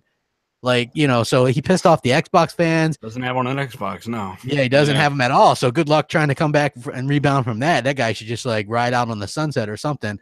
Or the only thing that I think that he could do would be if Microsoft gave him a studio or something, you know what I mean? Like, hey, be the head of a studio. Then he could maybe do rebound. But as far as that, even his partner that was running that studio with him left. So now it's just Cliffy I would B too and if my game flopped that badly. I think for chasing a trend and not a dream. I'm working on one final patch for this game. It's removing my name from the credits. Bye. Yeah, exactly. We're out on Tuesday. Yeah, well, the funny thing is there's double-digit people on this game. Like, nobody's even playing this game. I think there's probably 0 people playing it on it. There's tens of people playing it. Yeah, no, that It just doesn't look that interesting. It looks like it's a Halo Overwatch, ripoff trying to play PUBG. It's just not that interesting from watching videos of the gameplay. Yeah, and you know what? To say that PUBG killed off that game is asinine because, like you just said, Grave, it doesn't even play anything like PUBG. If anything, it's an Overwatch, Paladins type of game, and that's completely different than PUBG. Not only that, but that's like Fortnite is doing extremely well, and that's in competition with PUBG, and you know what I mean. Like a lot of people love that game and prefer it over PUBG. I don't. That mode's also free though. Yeah, it's free. That's what I'm about to say. It's free, so I mean, why wouldn't you want to play it? Yeah, exactly. But it is worth noting that it's the same engine, the same mode, but that game runs drastically better. Yeah, I'm just saying. Even though, PUBG can be a bit of a mess sometimes. Again, though, it's a work in progress. Like yesterday, Mooch, we're playing PUBG. What happens? You get out of the car and you die. Right. We literally got out of the car and just died. And what's even funnier is that Grave was like, holy shit, how the hell did that happen? He starts laughing. He comes over to the side where I died, and he died. So, apparently it's a glitch in the game, right? It's not anyone's fault. We just both died on impact. There was nobody around us. Listen, it's game preview. It is what it is. But, I mean, it is interesting. Do you think we all know the answer to this. I'm asking this rhetorically almost to the audience. But would Battle Royale, Fortnite Battle Royale do as well if it was also $30? I don't necessarily think so. I do understand. I've watched a lot of people do a little bit of a critique on both, and they're sitting there. And the number one reason a lot of people give Fortnite the tap on the shoulder over PUBG right now, they're like, well, it's polished and it's running so well. Well, yeah, okay. The game's in game preview. The other one's in a quote unquote beta that's free. So it is what it is. But I think PUBG ultimately can withstand the sands of time. But they do need more modes. They need more things added to the game, which I think we'll see as the years progress. Well, here's the thing: Fortnite was doing well. Everybody bought into that as a closed beta to begin with, right? Like that game without knowing it, yeah. When that game actually launches, sometime this year, it's going to be completely free. Yeah, the whole thing is going to be free. So, I mean, I didn't pay anything for it. Somebody no, I didn't either. Yeah, but it is what it is. A lot of people are saying that the reason that the other people on the other side of the camp are saying that they prefer PUBG more is not just because it's realistic and not cartoony, but they say that the fact that you can build in the Battle Royale takes a little bit out of it, because he goes, here where you're you land in PUBG and you start scavenging for clothes and guns and shelter and all kinds of gear and armor. In that game, he goes, the minute you land, people are starting to build forts, and he's like, well, it's like, then you have to go look for stuff, and you have to tear down their fort and then get after them. And he says you lose a little bit of the battle royale at that point, because people are starting to build instead of scavenge and duck and take cover and really do the survival thing. So I think that's myself personally. I just the more realistic type of game wins me over in that category. Myself, I'm PUBG'd out this podcast. Yeah, I know. I'm with you on that deal. We were talking about Lawbreakers, and I was going to say that even great marketing couldn't save Lawbreakers. I saw a lot of commercials for that game. Did you? Yeah. I never even heard of that game. For that game. Well, what's that, Noof? I hear you trying to say something. Pub Jesus. I should have trademarked that. Yep. You should have. Pub Jesus. Pub Jesus. No, I agree with you though, dealer. I know what you're saying. I mean, Cliffy B also didn't stop talking about it for a year, and he has a lot of followers. He has a lot of people in the industry that continue to retweet him, et cetera, et cetera. People watch his wife do her streams, and she was talking about it, et cetera, et cetera. You like that? Thank you. That was my Gene Wilder impression. Well, the only way that guy could get someone like that is because of who he is. Like, let's bottom line that right there. Hey, now. Hey, I'm just saying. Well, it is what it is. But I mean, nonetheless, I think realistically, Lawbreakers flop is, and we've said it, we've touched on it, but it's a half-staff Overwatch, and that's ultimately where the story begins and ends. And there's nothing different about it. It was exclusive to PlayStation. It's funny because there's even people in the chat right now, and I don't blame them. There's a couple of guys there. They're like, here you go again, talking the next 10 minutes about PUBG again. And you guys are talking about shooter box, and that's all it is. It's the thing. If we are the shooter box, right, and we are the listen, these are the things the Sony people call us. We're the shooter box, and we're the multiplayer box. They're the single player box, okay, that has more exclusives and JRPGs and things like that. Well, then why in the hell would anyone expect Cliffy B's shooter to do well exclusively on PlayStation? Well, Yeah. I mean, if Cliffy B's publisher came out and talked about our new RPG that they were talking, thinking about coming out, that's what we'd be talking about. Yeah, it's got Sony written all over them. We kind of talk about current events and stuff Look, like that. This is a story that just came up. Excuse us. I mean, it's the beginning of the year, so stories are a little bit slow, but there did happen to be a few things today, and this is one of them. This is a damn good story. Yeah, look, we talk about gaming. It's what gaming podcasts do, people. Like, deal with it. You want us to talk about a Sega deal? If there is a Sega deal with Microsoft, I don't want Microsoft's money going that way. That's for sure. Sega haven't pumped out anything that I think is worthy of $500 million in a long time. That's just my opinion, though. Well, you guys have to keep in mind this too: is that Sega owns the company that did Halo Wars 2. So, who was that? Ensemble? Creative Assembly. Who was it? Creative Assembly. Creative Assembly, something like that. Yeah. Yeah. So they actually own them. Well, they do RTSs, right? Yeah. Yeah, and so they could be working on Age of Empires, and they did Halo Wars 2 and all that kind of stuff. So you don't even really know, like, who knows. But there are game deals that they signed. One of the things, some people messaged me with this. I don't really know if I believe it, but Microsoft did do a commercial for Game Pass with Overcharge and Sunset Overdrive in it, right? Like, I thought that was interesting. Do I think that means there's going to be a sequel? You look at the comments in there, they're all like, oh, we getting a sequel? Because why would they talk about a 3-year-old game? You know what I mean, on there? And I'm like, I think they're just, it's just a funny commercial. I think if they knew a lot of people said, not quite over the fence on this one. I tried jumping over it. My underwear got stuck on the fence. I just can't buy this game. And maybe it just so happens $1 a month, you can get Game Pass. They're trying to get them Netflix subscribers up, Yeah. Here's the thing, though, and I always and I've talked about you, Grave, on this podcast before, right? Because Sunset Overdrive is a really good game. I enjoy it. It's a fun game, but it's a game that when it was free on Games with Gold, I was like, hey, Grave, did you download it? And you're like, hell nah. Like, what drives you to not download?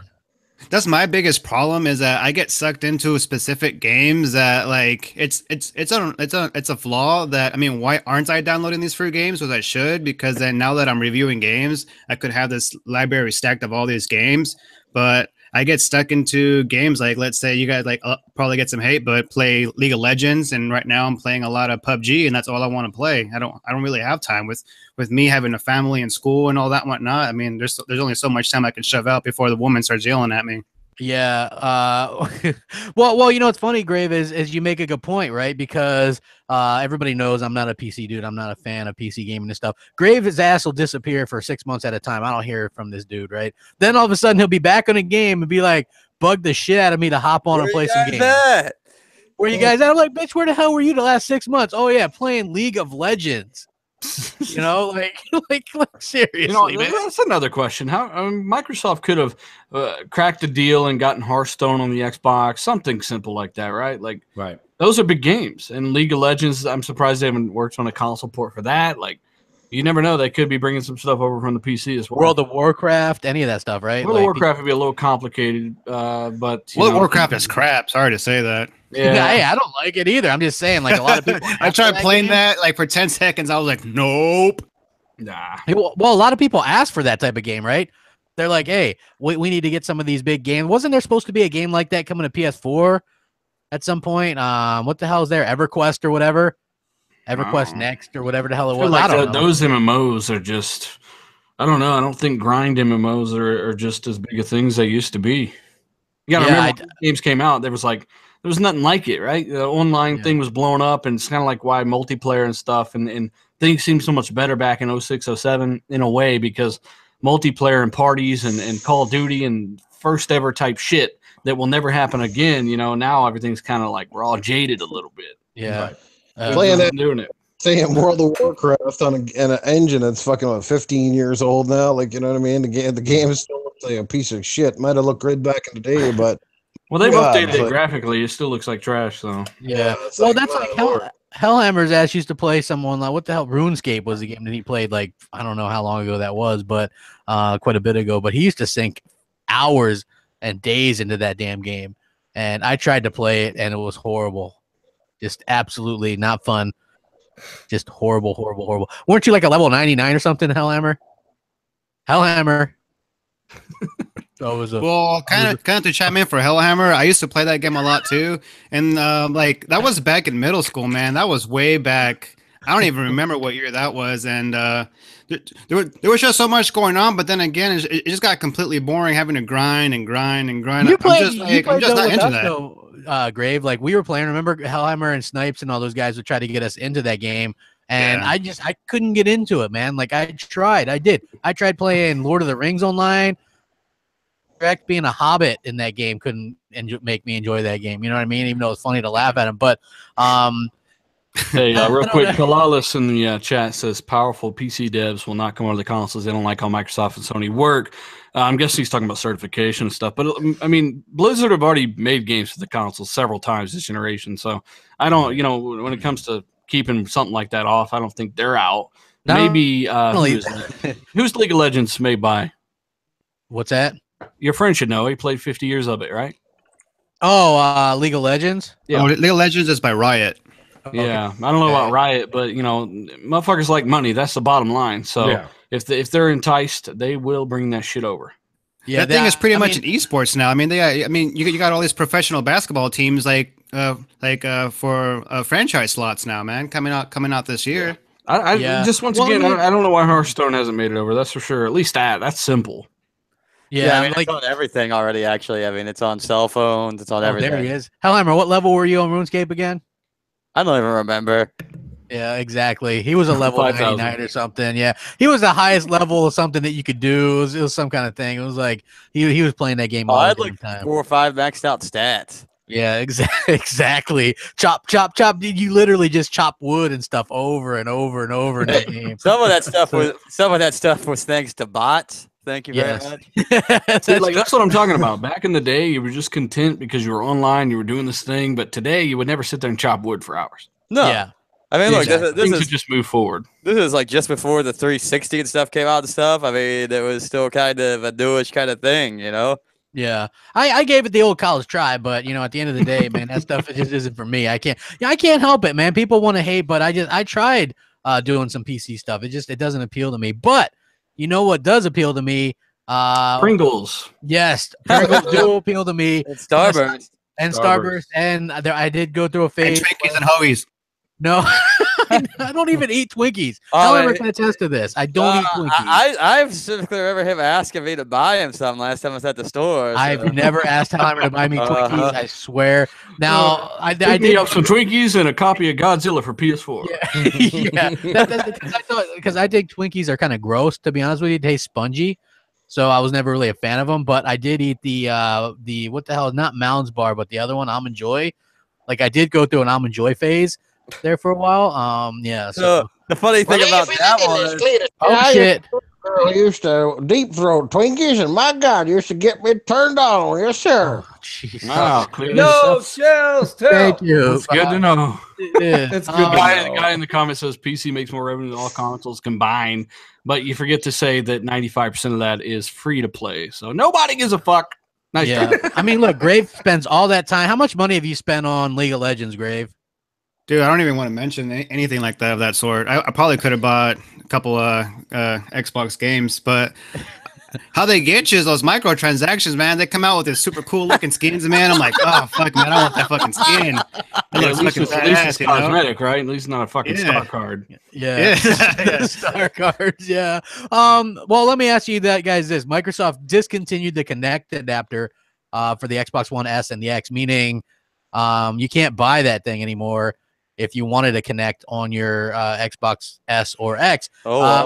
Mooch, what are your thoughts on this? Because I know you're a big Kinect fan. Yeah, well, yeah, I'm not. And, I mean, not anymore. I'll be honest with you. No, listen, Microsoft pulled the plug on it. When they pulled the plug, I mean, I actually genuinely enjoyed it. I did enjoy the first year and a half with it. I thought it was cool. I used it a lot for the voice commands, in and out of the UI, et cetera, et cetera. That was cool. I made a promise to everybody, and I kept my promise. Like the minute the X came out, I said I'm done with Kinect. And the second I hooked up my X, I'm done. Because you can clearly see that everything now is just so speedy with the controls and the way they have the UI and the guide, et cetera, et cetera. There's just no reason for it. So Unless you're trying to find the settings, right, Mooch? Yeah, settings still has me going in circles. That's true. Yeah. But I mean, I for some reason, Kinect, this information came out, and I don't know why or how, whether it's comical for the PS fans or whoever. It's been dead. It was dead the minute Phil took over, because the minute Phil took over, the first action he had was he took it out of the box. So the minute that happened, everybody did videos and podcasts, and we talked about it for weeks and weeks. And we're like, oh my God, this is truly the end of the Kinect, a year in, blah, blah, blah, blah. And it was what it was. It was over. So it wasn't even a year in, pardon me.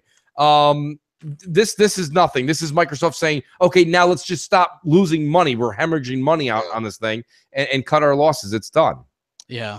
I just don't understand when they started, why they just didn't go with 2 SKUs to begin with. They should have made a SKU without the Kinect and had it at the same price as before. I know, because they thought Kinect was the next big thing, and Kinect was supposed to be. Well, no, they messed up because they had the UI tied to it. That was the problem. That was the problem. It wasn't that they thought that was necessarily thought that was the next big thing. I'm sure they thought that it was going to be bigger than it was, obviously. But the problem was that the system was so tied into it that they kind of would have shot themselves in the foot with it. My whole thing with it is that people didn't like Kinect because they didn't like. It wasn't because they didn't like the voice commands, because it's obvious that voice commands are a thing now, right? Like every fucking thing's voice command. You get Alexa or you get the Google Home or whatever, and you're like, even the PlayStation camera does all this, pretty much all the stuff Kinect used to do only, you know? Yeah. Now, I mean, people are like, well, look, I can turn on my bathroom light while I'm fucking four fucking blocks away. Hey, it's so funny now. Everybody likes voice commands and stuff, and they hated it just the comical part is the camera. People were freaking out that Big Brother and Microsoft was going to watch me in my house. Now everyone's walking around their house with a GoPro on their forehead. You know, and it's like, well, why the hell? Do you see how Microsoft was ahead? You have PlayStation doing PlayStation View, which is TV. That was something that Microsoft was shunned for. Microsoft was like, we're going to let you use one software copy for across 10 of your friends, but that's DRM. But Sony doing DRM, that's fine. We're okay with that. We don't have a 4K Blu-ray player. You know, just stream our shit. That's DRM. No, that's fine too. And now you have this, where now Sony is deliberately putting the camera in as many people's faces as possible to work with their VR. And now that's okay. So, I mean, everything that everyone made fun of Microsoft for in 2013, that's a Sony fan, and now you're applauding. You're just, it's a lot of these guys forget, Mooch. They forget that it was every week it was Kinect spying on you, and everyone was like, give me 1080p or give me death. I won't play this PS4 game unless it's 1080p and all this trash, right? And now, you know, we can't even talk about an advantage on the X, and we're fanboys, you know? Right, exactly. Right, how it doesn't have the capture button stuff. Well, essentially, it didn't need it when it came out at first, because the Kinect was that for you. Because all you had to say was Xbox, record that, and boom, it recorded it. The problem with the Kinect had was that Microsoft banked on the motion stuff, didn't pan out because that was a one and done thing with just the Wii. That's it. Yeah. Well, you know what's funny? I remember us using, when we first all got our Xbox Ones, me, you, Gray, everybody, like, it was so interesting to hear people go, Xbox, record that. Like, everybody was using it, though. You know what I mean? So I even try to use it still. I'm like, that shit's not working. What's going on? Well, that's the problem, is what Grave just said. That's kind of nailing it. It was the perfect storm of things that didn't work right? The UI was glitchy. When you were talking to it, half the time it did what you wanted, the other half the time it didn't. The real truth of the matter is definitely the camera spying. That was a big thing. I mean, the media was running with that hook, line, and sinker. Yeah, the media ran that so big. And then, I used to throw a T-shirt on mine so it wouldn't watch me, dude. Creepy. It worked. It got him paranoid. I put a pyro patch on mine. When I bought my mount for my TV, when I was still using it, it came with a little fucking slide cover over top the thing. The other thing is let's be honest. I mean, I'm the first one to say that the actual day one Xbox One, I didn't care. I understand it was not the most physically appealing looking thing, but it went into my entertainment center, which it went with all the other boxes I have in there, and who cares? It just got lost in the mix. I didn't care. But I will say this much. The Kinect is front and forward, right in front of your face at your entertainment center. So it's either on your TV, in front of your TV, on the side of your TV. Either way, it's staring at you, and it was this big blocky chunk of shit. And you're like, that's the problem. I will say this much. The current camera that's available now for PlayStation, as much as I only use it for VR, and the minute I'm done, I take it right off the goddamn table. But I will say this much. It's sleek. And like Dealer said, it does everything connected. And it's so tiny. And it's a very, very sleek design. When you pulled that freaking camera out, I mean, it was like pulling out the old 1980 VCR recorder.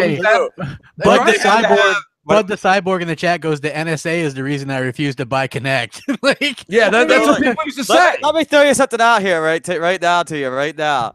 If that's your concern, throw your cell phone away because that has a camera and a microphone that can be remotely activated in your pocket. You don't worry about and GPS tracker as well. So and Facebook and it can hear you. Yeah. So anybody could be watching, man. I don't know if you guys watch that show, Mr. Robot, man. Somebody's watching you right now and you don't even know. Let me go ahead and throw this out right now, right? Because I've legitimately tested this. If you have an iPhone and you have Facebook on there, and you're talking about something that's like a product, a service, or something like that, Facebook will literally the next day I'll get ads for that shit unless I go into the settings and turn off its access to my microphone. Yep, that's simple. Well, also, Dude, like if you're imagine if it displayed any of the ads of the stuff you search on the internet, because you can search stuff on the internet and it pops up. It's like I look at stuff at Amazon and stuff for my aquariums, and the next day I have stuff like, hey, buy this stuff for your aquarium. Like imagine on some of those other particular sites that you went into, they started showing you that kind of stuff. If you're that worried about having a fucking camera, you're carrying one around you with you everywhere. That's it. That's simple. Your laptops all have webcams built in, microphones, everything. All Hammer's working for the NSA. He is. I hear Noof trying to say something. What are you saying, Noof? So yeah, it's kind of like when you're looking at porn. On the next day, you get pop-ups saying there's horny girls available in your area. I think I just had an epiphany. I think I know why Noof's laptop is messed up. Oh, all those viruses, man. Well, you know what's funny is. Well, that everybody complained about Kinect spying on you and stuff, but nobody said anything about the PlayStation camera. That's a good point. The other good point is everybody that carries a phone, that thing's got a GPS on it. Also, another point is Alexa. A lot of people are using these things. Those things even say that they record you throughout the day, and like there's a setting on Alexa that you have to actually shut off. Don't listen if you don't shut it off, it's constantly listening. Yes, it's constantly listening, but nobody's really complaining about this. No, right? Nobody cares. It's not Microsoft. It's fine. Some tech sites have run stuff on that, but everybody else is like, whatever. I could just go turn that off at the setting. Not have to worry about it, right? Like, it's absolutely ridiculous. This wasn't doom and gloom enough, though, guys. They just passed another bill that 6% of Americans agree with, where now ISPs and all these guys can just sell your information without your consent. So, that's just the cherry on top of the paranoia party here. Thanks for watching. Hey, guys, you know what's coming out? January 15th is the Forza Horizon 3 4K update. There's speculation that this is going to have a 60 FPS mode as well. So that's a hell of a feat if they manage that. If they manage that's super. CPU was definitely taxed really hard on the PC. So if they manage that, that's commendable. Yeah, I'll say that. That's a rumor, but the not rumor is that it's getting its update on the 15th. Oh yeah, well the update will definitely happen, but the 60 FPS mode. If they do it, I don't know what the hell optimizations they're doing, because if I run my if I run my i5 at stock clocks, it struggles to hit 60. Even my i7, it'll do 60, but it's just like that game is well known for being really taxing. Yeah, it's just like I'm taking all of your CPU, all 4 of your cores. All these 8 threads. It's taking a bath in that shit. Now, what I will say is a lot of people are expecting to be blown away by this. It's going to be much like Forza Motorsport 7. You saw it in the S. It looked absolutely fantastic. Probably surprisingly so. And then you played it on the X. And you're like, yeah, it's nice, but it's just 4K, whatever. That's kind of how Horizon's going to be. It's going to look really good, but don't expect night and day because the base game already looks so good. Yeah, the game's already really optimized just as a stock game. So just already 1080p with 4x MSAA and that's what I'm saying. So even when you crank up the settings on PC, honestly, like it's not that big of a difference, right? Like 60 it's really frames not. though. 60 frames makes a big difference. The reason that the 60 frames rumor has a little bit of traction, like that little pun. Yeah, But, somebody asked if Forza 7 is 60. Yes, it is. no, 60. I'm wondering if it wasn't going to have the 1080p 60 option, then I think it's something that they could have actually put out much sooner. I think this extra time. Yeah, I'm mixed up with the commenter here. He's saying, is it Forza 760? That's different. And that's like, I guess he's saying that's why it could be Horizon could be. These are two very different games. Right. Yeah. They share the Forza name because it's such a good name. But they're totally different. One of them's an open world arcade kind of racer. The other one's more of a sim. Open world's gonna be much harder. Yeah, open world's gonna be much harder to hit 60 on. That game is very CPU heavy, very CPU heavy. Yeah, I mean, and memory heavy. Yeah. So I mean, that's the difference. Hey guys, let's get up over 300 likes, man. We're very close. Do it. We're back finally. Yeah, like after seems like. And when I say Forza 7 isn't night and day, don't get me wrong, the game looks absolutely phenomenal. But compared to some of these other games that were initially really held back on the base hardware that ran at much lower resolutions, like it's not nearly the leap of some of these other games that really needed extra horsepower. I agree 100%. I still think that Forza Horizon 3 is going to look really good. And okay, so I'm looking forward to that. I want to talk about the games with gold versus the PS Plus thing. This seems to be an ongoing argument. Like, dealer, I see you going back and forth. All day. It's like, hey, let me list all these PlayStation games, even the ones that cost $300 to play with VR, and then we'll forget the backwards compatible 360 games. So that's why I retweeted that. Me and him go back, we play around with that. Well, go vote now. Go vote now. It's funny because, like maybe people like Deus Ex, right? It's not my thing. I have it on Xbox One. I didn't really like it. I wanted to like the game. Like when I started playing it, I liked it for like the first like 10 or 15, 20, 30, 40 minutes or so, or through the first mission. And then I just kind of got Yeah, exactly. Like I felt the same way. I was like, plus I didn't like the hacking parts, right? Where you got to like do the little hacks to get in places. I was like, this sucks. I'm not really good at that stuff. So it was a bit unfortunate that was kind of a bummer for me. And then the Batman Telltale thing, that's a good game. One as well. And it's so funny when Telltale games are free with PlayStation Plus, people are all like, awesome. Yeah. But all the Telltale games have been free for the most part on Xbox as well. And everybody's like, it's just a Telltale game. Yeah. It's just a Telltale game. It's just You know what I mean? Sony can do no wrong. Sony went and I had this conversation with Worry online. We were kind of going back and forth. And I said, listen, I understand. I can't sit here and tell you that you don't like Deus Ex. That's fine. But what I'm saying to you is Deus Ex was not well received. It did very poorly in its ratings. Nobody talked about it more than the week it first came out. Yeah. And even people I know that are Deus Ex fans said it was a bit of a letdown. So my point here is that Sony does what they do very, very well. This is another case of smoke and mirrors. They went out there. They got a big ticket name that's kind of the lowest end of that. In that tier, it's at the lowest possible stance in that tier. And Microsoft, I'm not saying they did anything fantastic. They didn't.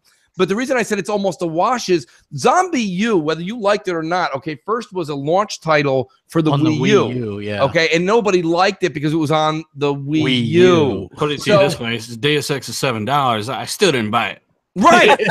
Great point. It was $7. And I uninstalled it. Yeah, it was $7. Put it to you this way, I bought Zombie a few months ago for $5. Yes. That's what I said. I said I would rather play Zombie at the end of the day than Deus Ex. I have Zombie on Wii U. I liked it. I thought it was pretty interesting. I haven't played that one quick. Then they said, "Oh fuck, look at these numbers." All right, make it 1080p. Put it somewhere else. Yeah. Right. It interested me enough that I almost bought it a couple times. I mean, I'll gladly go play it. So here's the funny thing, right? Like I have both those games that are on PlayStation 4 on Xbox, and I have no interest in downloading them on PlayStation 4. Whereas I don't own either of the Xbox One games on Xbox. So that's cool. And then the 360 ones are pretty good because that's a good Tomb Raider game. And I forget what the other one. Hey, I played Marlo Briggs too. I don't know if I'd say it was a good. I watched some clips from that Underworld today, and I was like, "Oh my god! Thank God for Crystal Dynamics saving the franchise." Yeah, you have to like. I actually kind of liked it. I didn't get all the way through it or anything. But that Tomb Raider game, the two that were on the 360 that were the reboots, those games were okay if you like those like old school style Tomb Raider. I mean, that's basically what they are, right? Like the over the top, like bad voice acting, corny, bad. Yeah, I mean, look, like I kind of like the games, but that's just because of more of like basically nostalgia is a hell of a drug. Sure as hell is. Cocaine's a hell of a drug. Hey, yeah. Someone goes, Marlo Briggs is fun, kind of like a less polished version of God of War. Listen, it's super less polished because it's an arcade game. It's hilarious. This was so funny. I was playing it, and even Dealer messaged me while I was playing it, and like I had like 10 people message me. They're like, "How is it, crap?" And I'm like, you know what? It's so bad, it's good, right? Like it's hilarious. That's what I said, but yeah, was that we ended up saying. Was that one of the 360 games with gold from last year? Yeah, it's a clone of God of War. We call it God of Trash. It is. It's very unpolished. It looks bad. It's got a lot of jaggies and stuff. But it's funny. It's so bad. You're just compelled to go on with it. That's why I was. Well, I know you're excited for Army of Two. Dude, we already own. Here's the thing: Army of Two. Me and Hellhammer back in the day, we were playing this game. We beat that game. We got 45 gamer score each. Right? We were like, "What the hell was that all about?" The best part about that game was that you could make the guys talk. Like they'd go Salem, Salem, Salem when you pushed a button, and we spent the whole game going back and forth doing that. Like the whole couch co-op thing, you know. Well, there was someone in the chat, games trailers. He's like, you're a fanboy. If Deus Ex was on Xbox, you'd listen. I go on PlayStation. I have PS Plus. I have games with gold. Any AAA, I'll go grab it and put it in the library, right, on PlayStation. But I'm not gonna it's the same thing like everybody says. Everyone's like, I'll go grab the the rights to it, but that doesn't mean I'm gonna play it. Yeah. Like I'm not. Deus Ex dealer said it best. It was $7 last week. Mm-hmm. Like it's $7. The November sale it was less than that. I still didn't buy it. Here's the thing. I don't want to play that game. I knew I would never play that. Never. I would never play Zombie. Here's the thing. I got the game for free, and I uninstalled it. Right. I'm just being honest with you. It's not a PlayStation Xbox thing. Forget me or anyone on the panel. I know people that couldn't wait. I think one of the people that was really pumped for it was Jamie Moran. He was really pumped for Deus Ex. And I think he genuinely thought it was okay. I'm not going to put words in his mouth. I don't remember. If Jamie's in the chat, he can chime in. But I don't know if he said, but it wasn't. I don't think it was all that he expected it to be.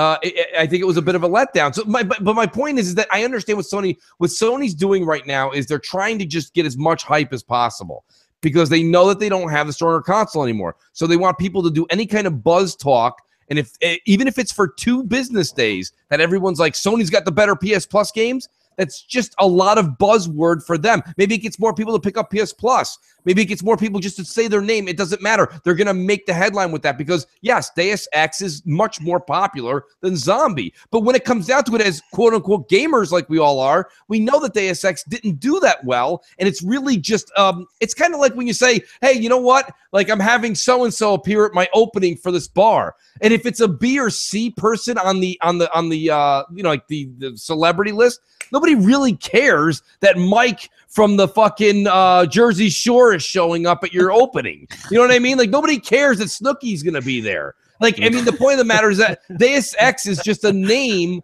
but it's the lowest level tier in that level. It's pretty like getting crash on all sides. I mean, let's be real. It's like getting one for free. They gave away, right? It's like getting Evolution on the backwards. I played it and I was like, oh, this game sucks. And even though the new one, like, it looks better, I just couldn't get into it. So it's not like, for me, it's a free game, but it's one like somebody will enjoy it. There are people out there big fans of the series, but it's not for me.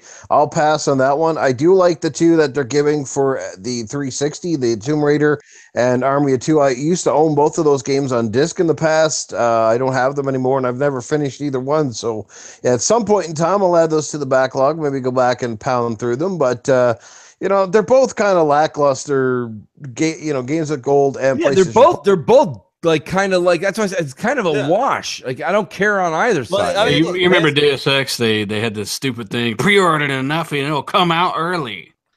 Yeah, you remember that trash, right? Yeah. I mean, basically, Mooch hit it right on the head, though, right? Like Sony went out there, they got Deus Ex because it's a well-known name. It's usually a AAA title, right? For a couple bucks, basically, because the game didn't do so hot. And it gets some attention. That's basically it. Nice of Sony to spend a $5 on the people on it. Basically, is what you're saying. You know what I mean? Yeah. Like, I mean, the game barely sold, basically, from my understanding. It's like which months of which diarrhea pile do you prefer? Right, the one on the left or the one on the right?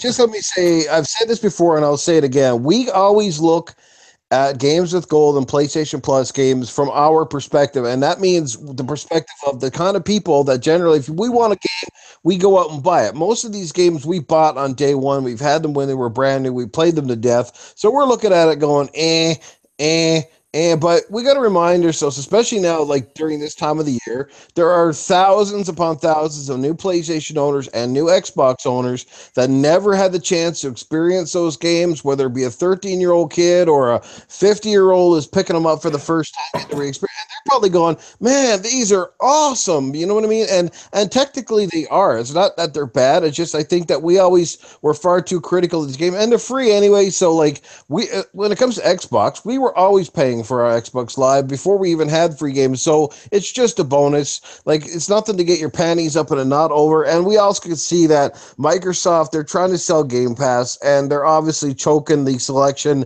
for the games with gold. I mean, it's been pretty obvious since that came out that the selection has certainly took a downgrade.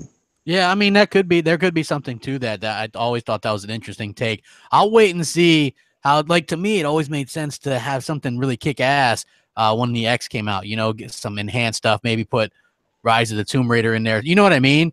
Like that would have been something cool. Like the fact that they didn't is a bit unfortunate, but you could be 100% right. It's hard to say, but also I want to talk about one of the last things that I want to talk about is this tweet that came out from Colin Moriarty. You guys might know Colin Moriarty as the King Pony or whatever. He worked at IGN. He did Kind of Funny Games with Greg Miller before he made some funny tweet that people took wrong, and so he just got fed up with that shit and was like, screw you, I'm going. But he just tweeted this out. He said, a trusted industry source tells me that God of War's PS4 pre-orders are very soft. Sad to hear. I'm still hopeful and even confident that it'll be great whenever it comes out. Imagine that, right? Like, and I'm not saying that this is 100% accurate, that this will be what the sales will be or whatever like that, but when you look at that franchise, and I know probably will do 3, 4, 5, who knows? But when you look at that franchise, the last couple that released, which includes Ascension and then the remaster for God of War 3, didn't do well. So you have this one, which is a totally new take, which could offend or affect people that longtime fans of the series, right? The whole watch your kid. It's a different voice actor. It's now like an opener world. Hey, I know somebody who's like in real life who's like a diehard God of War fan who isn't even looking forward to that one. Yeah, exactly. So I could see this maybe not setting the world on fire the way people think it does. And I got called every goddamn thing when I said in the long run, Sea of Thieves, if these games come out around the same time, could end up doing better, right? And people are like, you're so full of shit crap. Nobody's going to buy Sea of Thieves. Now it's not. Who knows, right? I don't think anyone said that crap. I do think you have to understand. Not looking so crazy right? now. But God of War hype isn't here yet, crap. So that I don't know why he would even tweet that. To be honest with you, like there's no release date. Nobody knows if it's getting pushed to the right. Because it's supposed to release in March. That's the rumor. Yeah, but that's nothing. So what I'm saying is there's no hype in the community, the Sony community yet, because there's nothing affirmative about it. Like that's not. Like I said, if we knew it was coming out March 28th, okay, or whatever the date was, March 14th, March 12th, if we knew that and then that tweet came out, then I'm riding your coattails and I'm saying you got a point. These games, they try to set the release date to get as much time to pre-order as possible, right? Like at the Game Awards, they're like, Sea of Thieves, March 20th, pre-order it today, pre-download it today. Right, and that's true. And months and months of pre-orders, like you don't want to go, hey, this game's available in 2 weeks. Pre-order, you know what I mean? Like you got to build up to, like to me, that it could be a bit of a problem. I'm not saying that it's going to fail or I want it to fail. I'm going to get it. My point. I think you're missing. My point is it's not coming out in March. That's my point. God of War is going to be just fine. It's fucking God of War, and you know what? People might be a little put off because God of War. There's a little kid in there. Hey, God of War, like a little kid in there down there bothering fucking the fuck out of you the whole time, but. It's still God of War, and it's going to do really good. I think that it doesn't have a date, and that's the problem. Right. Really, you pre-order stuff like available, blah, blah, blah. And then you pre-order. I haven't pre-ordered a game before the date was announced ever in my life. Me neither. Well, yeah, I haven't either, but I'm just saying that, you have been able to pre-order the game, and a lot Yeah, of people haven't. they probably don't even know, like, they're like, oh. Well, think about it. Gamers are always pretty, like, stingy with their cash. Consumers should be, right, to a certain extent. If you're sitting there at the register and you just bought a game, they're like, want to put $5 on God of War? Oh, yeah. When's that coming out? We don't know. I'll wait. Like, I mean, it's like I'm not gonna give you $5. It's like a donation to the Who Gives a Shit or the Human Fund. Fund. It's sending a check to purgatory. You're just kind of floating there, and you don't know where the fuck what's going to and when it's going to cash itself, right? Yeah, I mean, okay, so I mean, I know where you're coming from, and for Colin to tweet that out, it's interesting. But Colin, so far, before he left, kind of funny, the 2 games he was skeptical of.